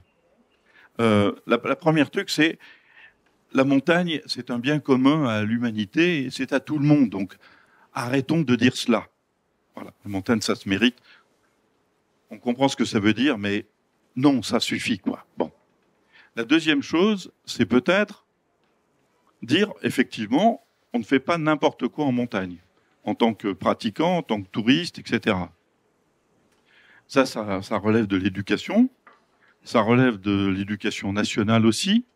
Peut-être que le travail n'est pas fait, peut-être dans ces régions ici, bien sûr, mais pas forcément autant sur la mer que dans toute la France, etc. Donc c'est de la pédagogie, c'est de l'apprentissage, c'est du... voilà. Donc c'est aussi de l'enseignement et de l'ouverture au milieu montagnard de la part, encore une fois, j'y reviens, des écoles, mais aussi des écoles, donc des classes vertes, etc., etc. Vous savez que, en général, je ne sais pas si c'est encore le cas, mais mes statistiques sont un peu peut-être âgées, mais en général, quand on n'a pas fait de montagne avant 13 ans avec ses parents, c'est moins évident ensuite d'y accéder et d'avoir envie. Et là, donc, c'est vrai que pour le pratiquant ou le touriste, on ne fait pas n'importe quoi en montagne. Mais maintenant, je m'adresse aussi aux stations et donc aux collectivités. La montagne ne peut pas non plus tout faire. Et ça aussi, c'est une idée reçue qui est qu'en montagne, venez en montagne, on va faire du spa, on va faire de la piscine, on va faire des bains bouillonnants, et puis on va faire du VTT, et puis on va faire de l'acrobranche, et puis on va faire, etc. J'ai rien contre les parcs, moi, j'ai rien contre le plan neige et les stations, pour être clair. Donc ça, je suis nickel là-dessus. Moi, j'avais des grands-oncles qui étaient en Haute-Maurienne, qui appelaient les touristes des dorifores. Bref, ça a changé. Je suis pas contre le tourisme en montagne. Bon, je pense que le développement en montagne a connu quelques excès, et on connaît encore aujourd'hui, mais pour te dire, je ne suis pas un écologiste patenté. Mais arrêtons. Alors après avoir dit, dans un premier temps, que la montagne, ça se mérite, après on dit, venez en montagne, vous allez passer les vacances 100%, à 360 degrés, vous pourrez tout faire, etc. Pour conclure là-dessus, je me demande si l'ouverture sur un plan montagne, concerté entre toutes les parties, etc., c'est d'abord pas l'humilité, quoi.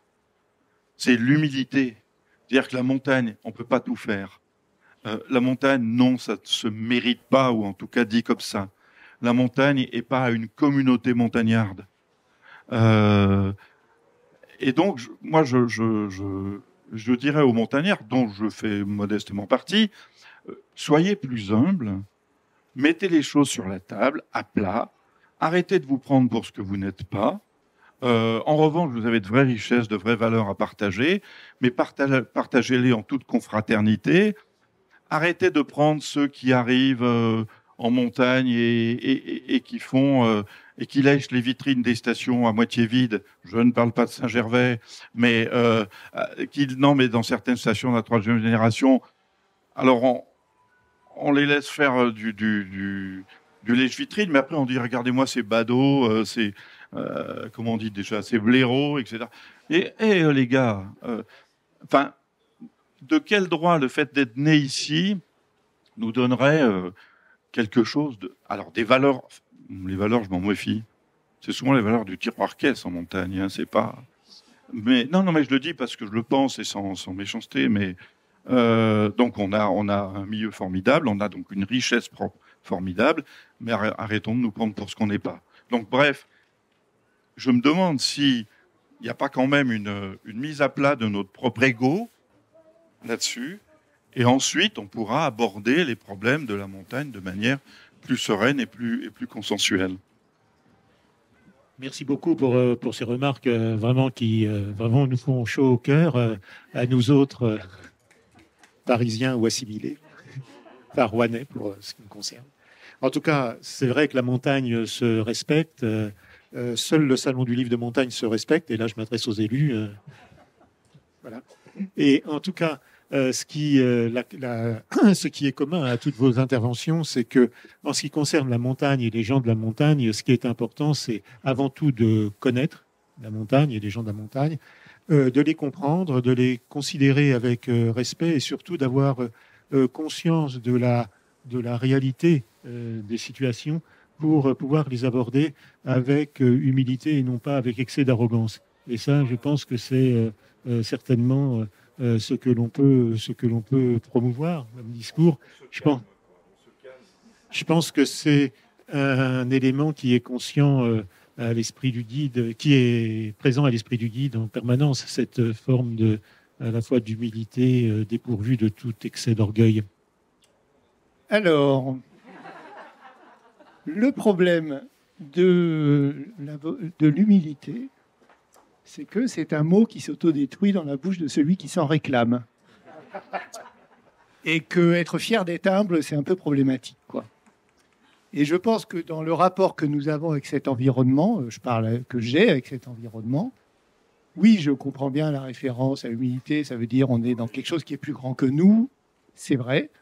Mais si je n'avais pas un peu d'orgueil, je n'éprouverais pas le besoin d'y aller. Donc voilà, c'est encore un truc qui nous met dans l'intranquillité. Mais cette intranquillité, elle est, à mon sens, assez féconde et c'est peut-être même ce qui nous fait continuer. Hein. Alors voilà, ce sont, à mon avis, ce genre de tensions. Là, je commence à répondre à ta première question. La tension de la sécurité du risque, de la liberté de la responsabilité, de l'orgueil de l'humilité, etc., qui en font quelque chose d'attachant. Et je pense que là encore, en termes de responsabilité, si on veut transmettre quelque chose d'une culture ou d'un imaginaire de la montagne, ça en passera par le fait de savoir mettre en œuvre ce genre de contradiction avec un minimum de souci de communiquer. Alors, faut-il aux élus beaucoup d'orgueil pour pouvoir mettre en valeur toutes les richesses des gens humbles que l'on rencontre en Coutère? Je n'ai pas dit qu'il fallait manquer d'orgueil, hein, attention. Pour moi, je crois que c'est de la passion uniquement. Pour être élu, pour s'occuper de patrimoine, il faut être passionné. La passion avant tout. La passion et puis l'amour du prochain. Je crois qu'il faut aimer les gens et puis les respecter et puis comprendre un peu tout ce dont ils sont capables.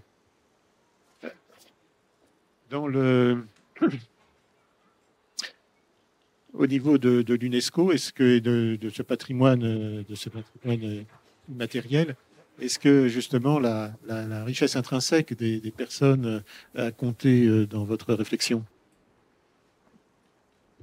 Oui, énormément, parce que comme me disait mon voisin, pour s'engager dans des aventures un peu de ce type-là, il faut être non seulement passionné, mais aussi être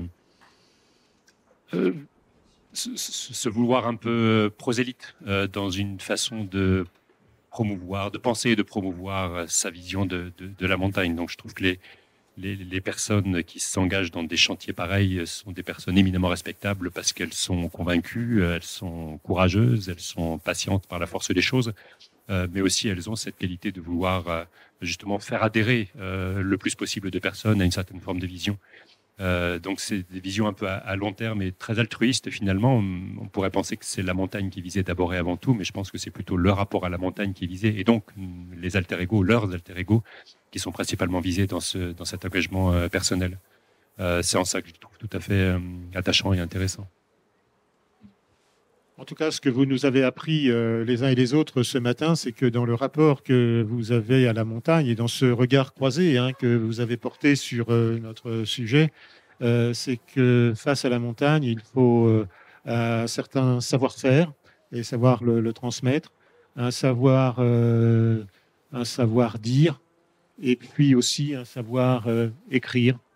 Et surtout un savoir-être. Je crois qu'il faut rester soi-même et puis essayer de penser non seulement aux autres, mais de penser aussi à ce patrimoine qui nous a été laissé et que l'on doit préserver pour ne pas trop le dénaturer et le laisser à peu près en état aux générations futures. Est-ce que vous auriez des questions à poser à nos invités? Oui, Simone?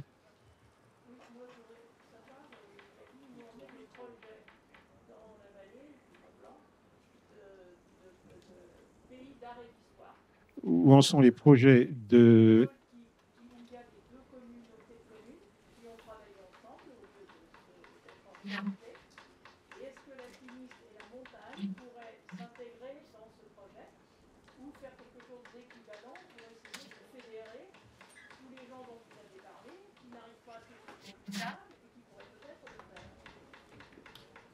Donc, je répète, est-ce qu'il y a un projet d'art et d'histoire au pays du Mont Blanc et dans la vallée? Comment ce projet peut-il aboutir avec des discussions entre les communautés de communes et peut-être aussi au niveau transfrontalier, comme dans le cadre du classement de Mont Blanc à l'UNESCO?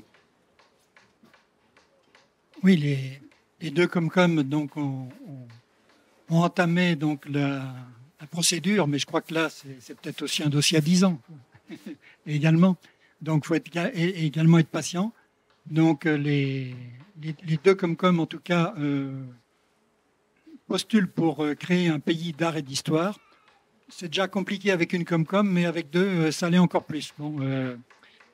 Mais donc, il y a actuellement une animatrice, Bertil Favre, qui a bien pris les choses en main, qui essaye de fédérer en tout cas toutes les initiatives des communes.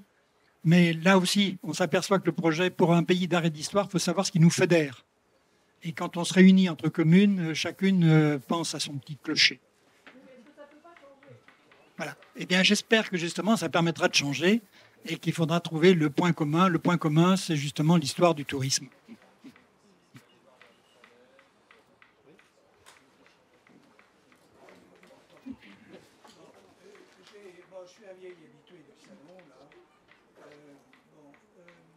Une question qui n'a pas été évoquée, il y a des scientifiques à la table, c'est l'école de mathématiques des touches. C'est pas trop le sujet, très certainement. Mais est-ce que... Oui, l'école de physique des touches rattachée à l'université de Grenoble, je crois. Donc je l'ai visité il y a un peu longtemps, mais c'est assez compliqué. Il faut prendre des rendez-vous. Enfin, bon, bref, je passe. Bon, je pense qu'elle existe toujours, et j'espère. Et effectivement, comme il y a peut-être un polytechnicien à la table, là, est-ce qu'il peut nous en dire un mot? Oui. J'en sais pas plus que le commun des mortels. Je crois aussi qu'elle existe toujours. Je n'ai là-dessus qu'un avis de de citoyen, c'est que je trouve que tous ces physiciens ont beaucoup de chance de pouvoir travailler dans un endroit pareil et que c'est formidable, quoi. Donc je vois pas, je connais pas spécialement, hein, à vrai dire, mais je n'ai jamais entendu parler d'une remise en cause quelconque. C'est une niche qui est, je pense, préservée par des gens qui savent préserver les niches.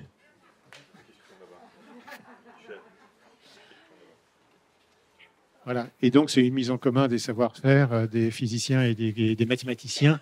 Voilà, c'est peut-être un dialogue aussi pertinent que celui des deux communautés de communes de la vallée du Mont-Blanc.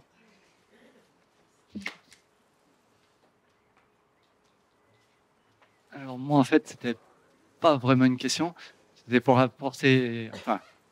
aborder une question vis-à-vis de la responsabilité qui est donnée de plus en plus aux pratiquants de l'alpinisme. Et pour dire que, en fait, cette responsabilité, elle est donnée aussi un peu par les juristes. Parce que je sais par expérience, par une personne que je connais et qui a eu un accident, que cette personne, lorsqu'elle se trouvait à l'hôpital, une autre personne est venue la voir et la seule question qu'elle lui a posée, en fait, c'était quelle était la personne responsable de la sortie où elle a eu un accident.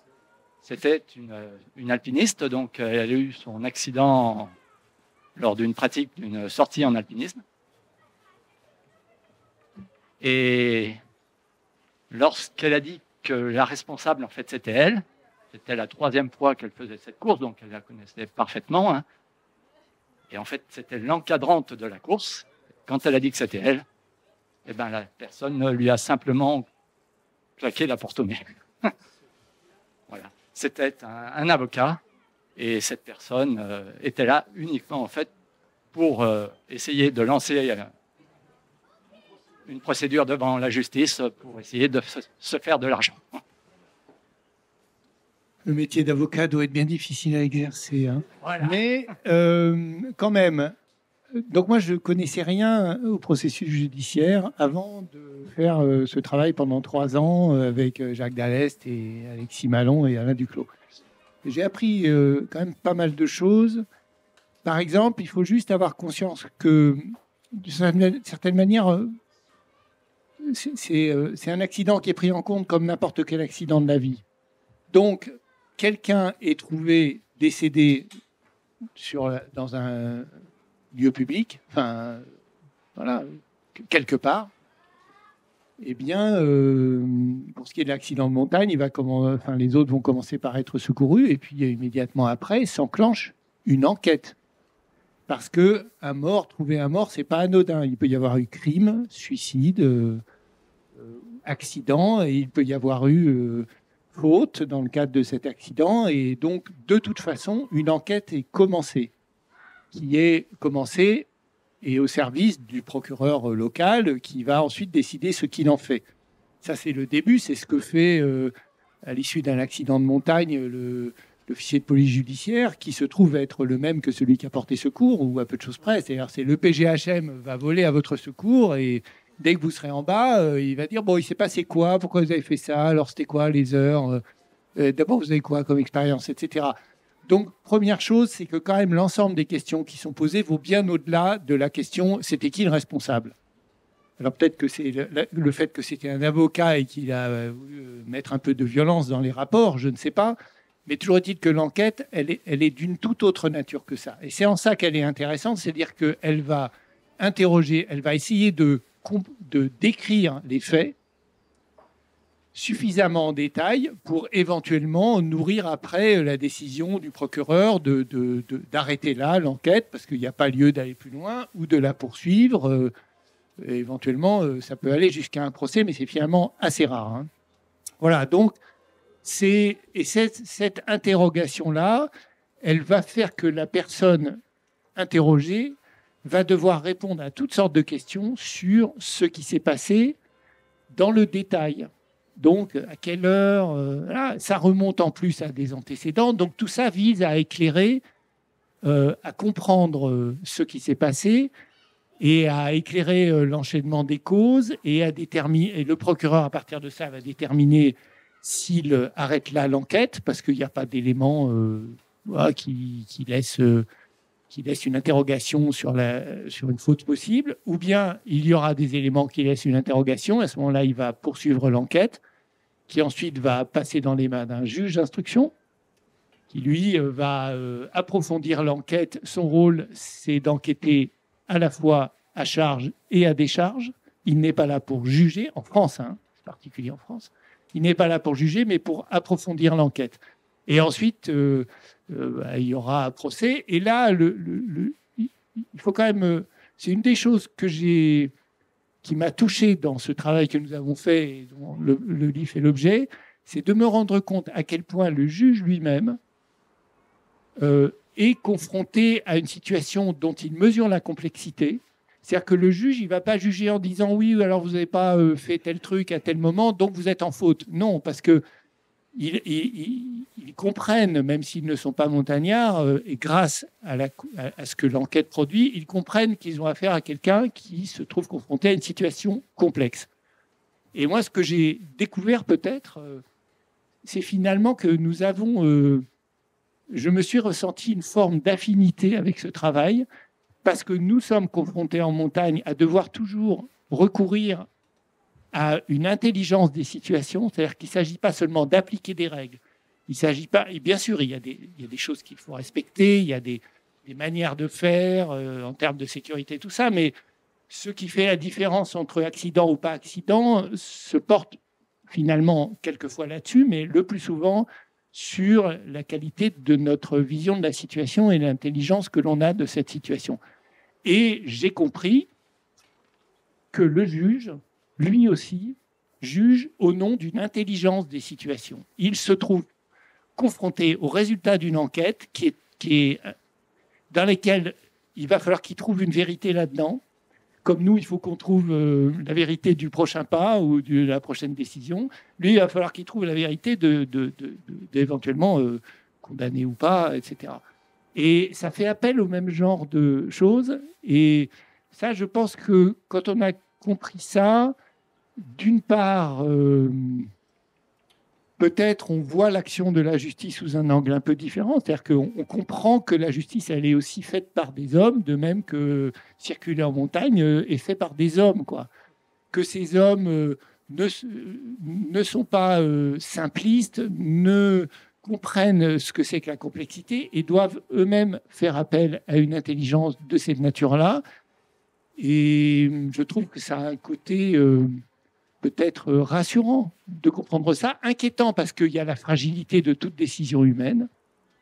Voilà, le juge ne peut pas prétendre atteindre une vérité, il peut prétendre essayer de trouver ce qui émerge de la description des faits que l'enquête a produit, formuler un jugement là-dedans. Dans le travail qu'on a fait ensemble avec Jacques Dallès, c'est une anecdote, mais j'ai envie quand même de la partager. À Grenoble, on a fait une soirée publique qui commençait par la reconstitution d'un procès en s'appuyant sur un cas réel.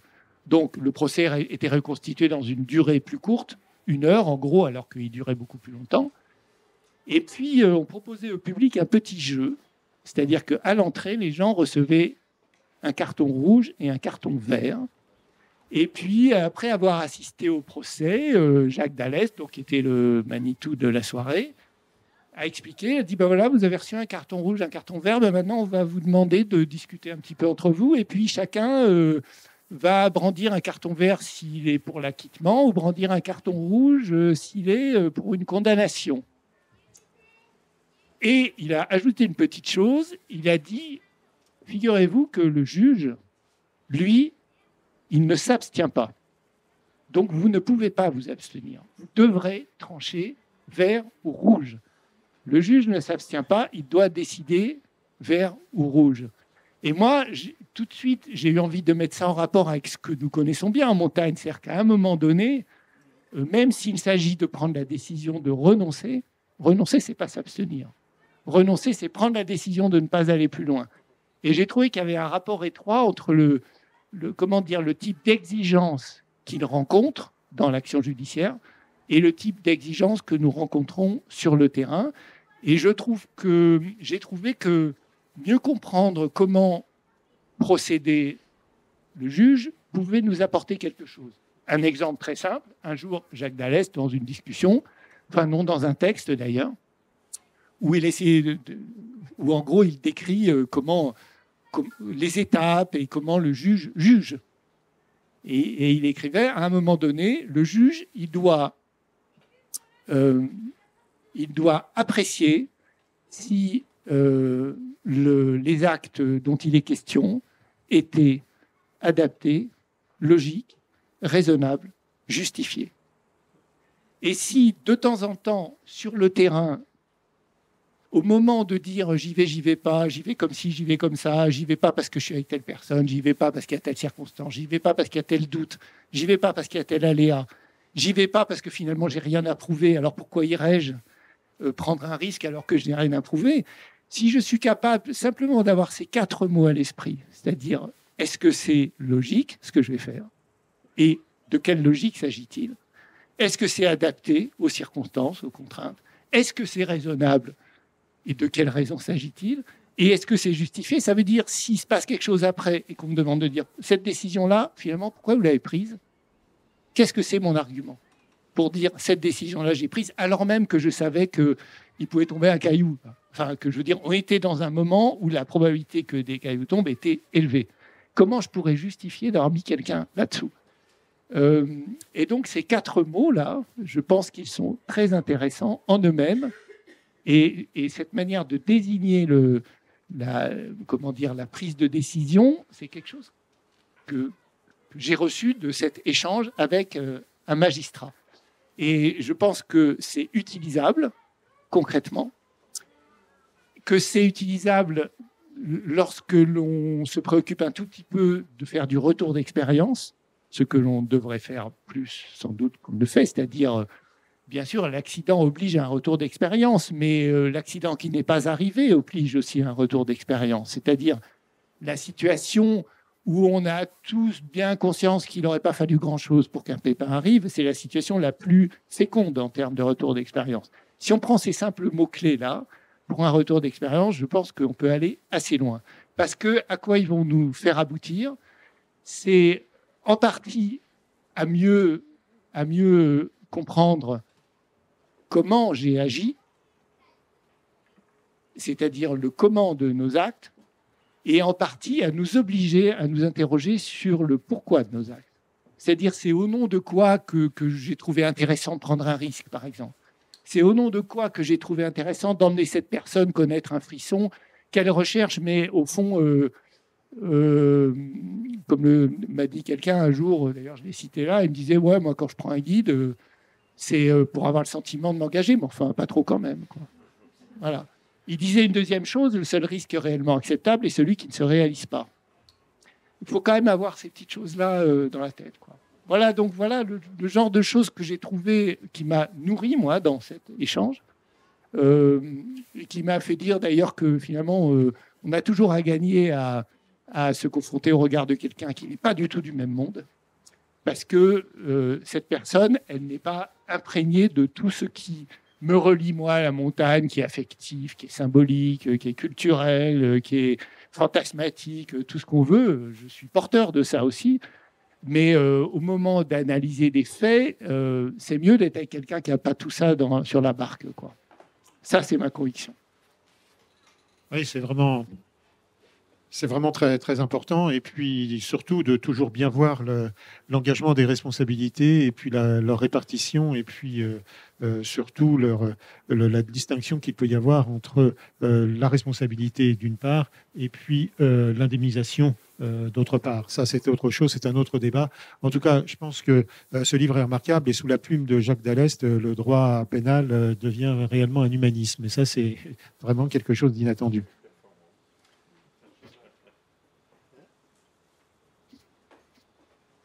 Alors, un commentaire et une question, comme on dit souvent. Le commentaire, il se trouve que, par le plus grand des hasards, je suis membre du conseil d'administration de l'université Grenoble-Alpes, qui est est une université de rang mondial. Et donc, pour répondre à votre question, l'université a voté cette année la poursuite du financement de l'école de physique des Ouches et en fait un point très important pour le rayonnement international de cette université.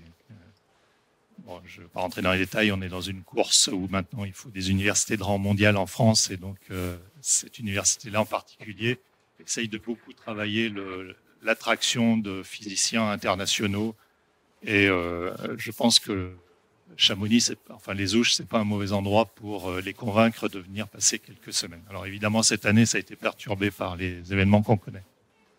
Ma question était pour vous. C'est plus dans la mise en perspective historique. On a l'impression que la société évolue sur l'aspect judiciarisation de la société, avec d'un côté un recours au procès qui est de plus en plus fréquent, j'ai l'impression. Pour avoir passé un peu de temps aux États-Unis, on voyait que dans les bulletins téléphoniques, la page des avocats était épaisse comme ça. En France, quand on est rentré, elle était toute petite, mais je m'amuse régulièrement à regarder et je trouve que ça grossit quand même petit à petit au cours du temps. La deuxième notion, c'est on voit aussi quelque chose qui est apparu depuis quelques années, qui est le principe de précaution, c'est-à-dire que même des risques qui n'existent pas encore, la société, dans son ensemble, a envie de s'en protéger, de faire tout pour qu'on ne sorte pas un nouveau médicament parce qu'il pourrait avoir des effets secondaires néfastes, même si le bénéfice-risque pourrait être positif. Et donc, ce que je voulais savoir, c'est un peu dans votre pratique de guide et dans la relation client tarifée dont vous avez parlé. Est-ce que vous voyez d'une part évoluer cette exigence judiciaire du client vis-à-vis du guide quand ça se passe mal? Et à l'inverse, est-ce que dans la jurisprudence des procès suite à des accidents d'alpinisme sur lesquels vous avez travaillé dans votre livre, vous avez senti, enfin, est-ce que c'est palpable aussi de voir que la société elle-même perçoit différemment le risque qui a été encouru par le tandem particulier qu'est le guide et son client? Donc, je vais répondre aux questions de fond et juste. Donc, c'est quoi cette histoire de relation tarifée là? Vous voulez dire que je suis à la fois la prostituée et le proxénète? Bon, non, mais alors, nous sommes principalement intéressés à l'aspect pénal. Donc, voilà, en France, il y a deux types de questions qui sont relativement dissociées finalement, enfin, qui ne vont pas automatiquement ensemble. C'est le pénal et le civil. Le pénal s'intéresse à la faute, le civil s'intéresse à la réparation. Voilà. Nous, on était sous l'angle du pénal. C'est un angle sous lequel, finalement, il y a très, très peu d'affaires qui aboutissent à des procès. Hein. Il faut quand même en avoir conscience. Et dans le fait que très peu d'affaires arrivent concrètement à des procès, il y a deux choses qui interviennent. Il y en a une, c'est ce que je disais tout à l'heure, c'est-à-dire que les juges eux-mêmes, même les procureurs, enfin tous les gens qui participent au processus, ont quand même conscience de l'existence d'aléas dans cet environnement, de la complexité des situations, et donc ils vont pas charger de manière simpliste, quoi. Voilà. La deuxième chose qui intervient, c'est une particularité, c'est une loi dont on fête aujourd'hui le 20e anniversaire, enfin en juillet, qui s'appelle la loi Fauchon, qui est une particularité en France. La loi Fauchon a été proposée par un parlementaire, M. Fauchon, qui est mort depuis. Et au départ, elle a été conçue pour répondre à des problèmes que rencontraient les élus, justement. Par exemple, un panneau de basket qui tombe sur la tête d'un gamin, et puis le maire, il se trouvait responsable de tout et n'importe quoi directement. Et cette loi Fauchon, elle distingue deux situations très différentes. C'est la situation qu'on appelle cause directe et la situation qu'on appelle cause indirecte. Cause directe, c'est j'ouvre ma porte sans regarder et un cycliste se tue en tapant dans la porte. Je suis cause directe. Cause indirecte, c'est la plupart des situations que l'on rencontre concrètement en montagne, c'est-à-dire je suis monté là dans une situation où il existait des risques, mais de toute façon, il en existe toujours. Mais voilà, la pierre est tombée, mais c'est pas moi qui ai fait tomber la pierre, j'ai participé au fait de me trouver là à ce moment-là, je suis cause indirecte. Et la grosse distinction que fait la loi Fauchon, c'est que quand on est cause directe de l'événement, de la mort de quelqu'un, il suffit d'avoir commis une faute simple pour être mis en cause. Quand on est cause indirecte de l'événement, il faut avoir commis ce qu'on appelle une faute caractérisée, qui peut être, par exemple, ne pas avoir respecté un règlement, hein, être passé sous les protections pour du ski en piste, hein, voilà, ou ne pas avoir respecté un règlement, comme il peut être, voilà.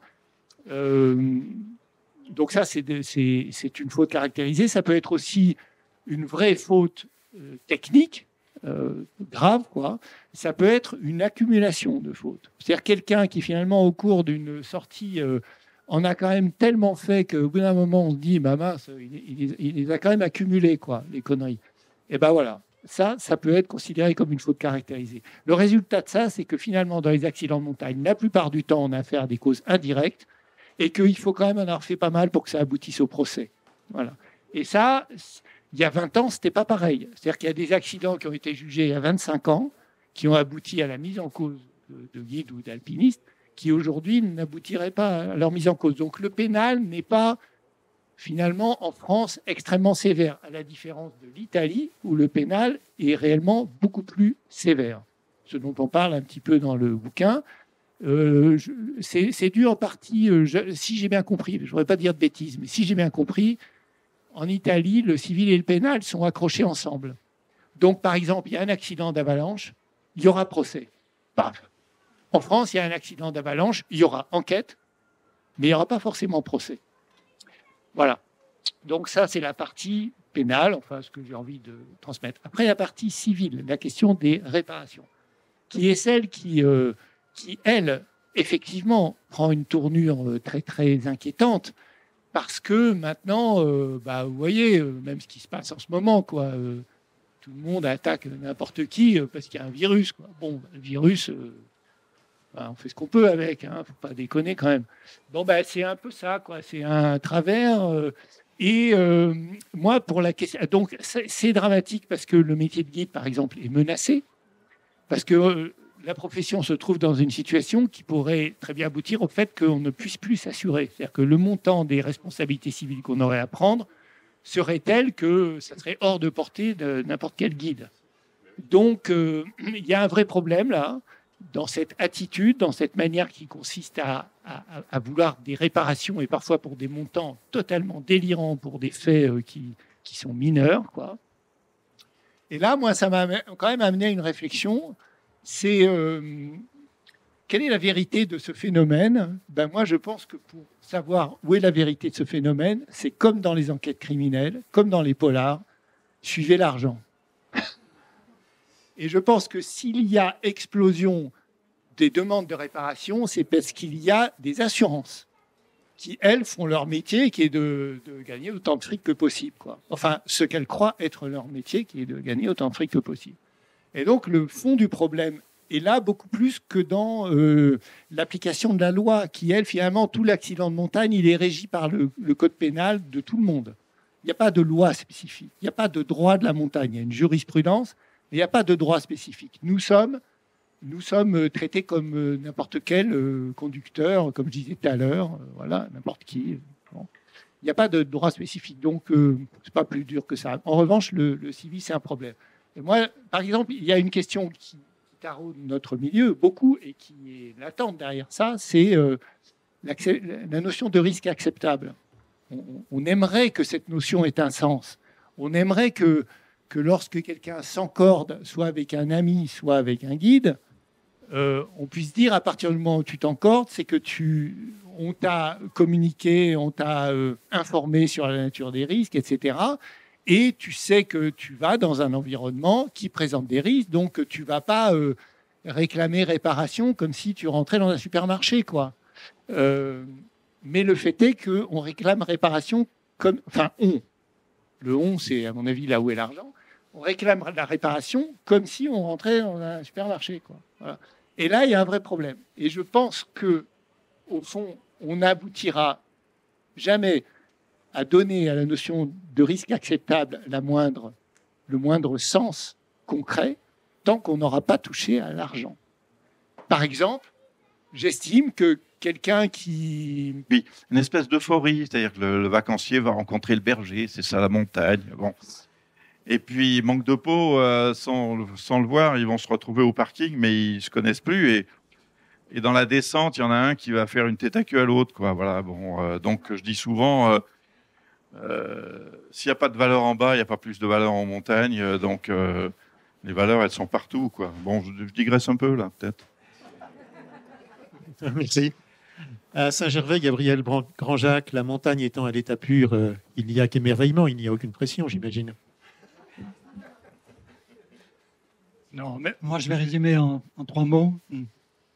Beaucoup d'éducation, beaucoup de prise de conscience, évolution du comportement des 3 partenaires que sont les usagers, les élus et les pays. Merci. Bernard de Barbieux, donc un mot de conclusion sur justement la perspective d'échanges transfrontaliers pour protéger cette nature en péril. Alors, le transfrontalier en tant que tel, je ne sais pas si c'est un enjeu si important que ça, parce qu'il y avait une convergence très très forte finalement entre les personnes qui sont, et encore aujourd'hui, des 3 côtés du massif, et puis impliquées dans l'alpinisme. Non, je vais reprendre simplement, rebondir sur ton étendre et détendre. Pour moi, détendre, oui. Étendre, je ne sais pas ce qu'on pourrait dire sur étendre, mais détendre, oui. C'est un peu dans la prolongation de ce que je disais quand je parlais de crispation, de radicalisation, avec cette atténuation de ces dernières années, dont j'espère qu'elle va se prolonger. Il faut se détendre, quoi. Il faut arrêter, quoi, à être des ayatollahs divers et variés d'une cause ou d'une autre, et surtout apprendre à écouter les autres. Je crois qu'on était arrivé à un dialogue de sourds tel que même avec toute la bonne foi du monde, on finissait par ne plus comprendre ce que pensaient et disaient les autres. Et je pense qu'il y a vraiment un travail d'ouverture de chantier à toutes les échelles, hein, à l'échelle communale, ce que font beaucoup de communes, heureusement, hein, ou à l'échelle des massifs. Là, pour un peu en France, il y a quantité d'institutions qui, à différentes échelles, sont censées réfléchir à la montagne et faire évoluer un peu les façons censées. Si je me permets de dire censées, parce qu'elles ne fonctionnent pas toutes très bien depuis quelques années. Voilà, quoi. Apprenons à nous écouter et à s'entendre dans tous les sens du terme, quoi, y compris à se comprendre. Et à vivre ensemble, parce que la culture de la montagne, c'est aussi une éthique de comportement.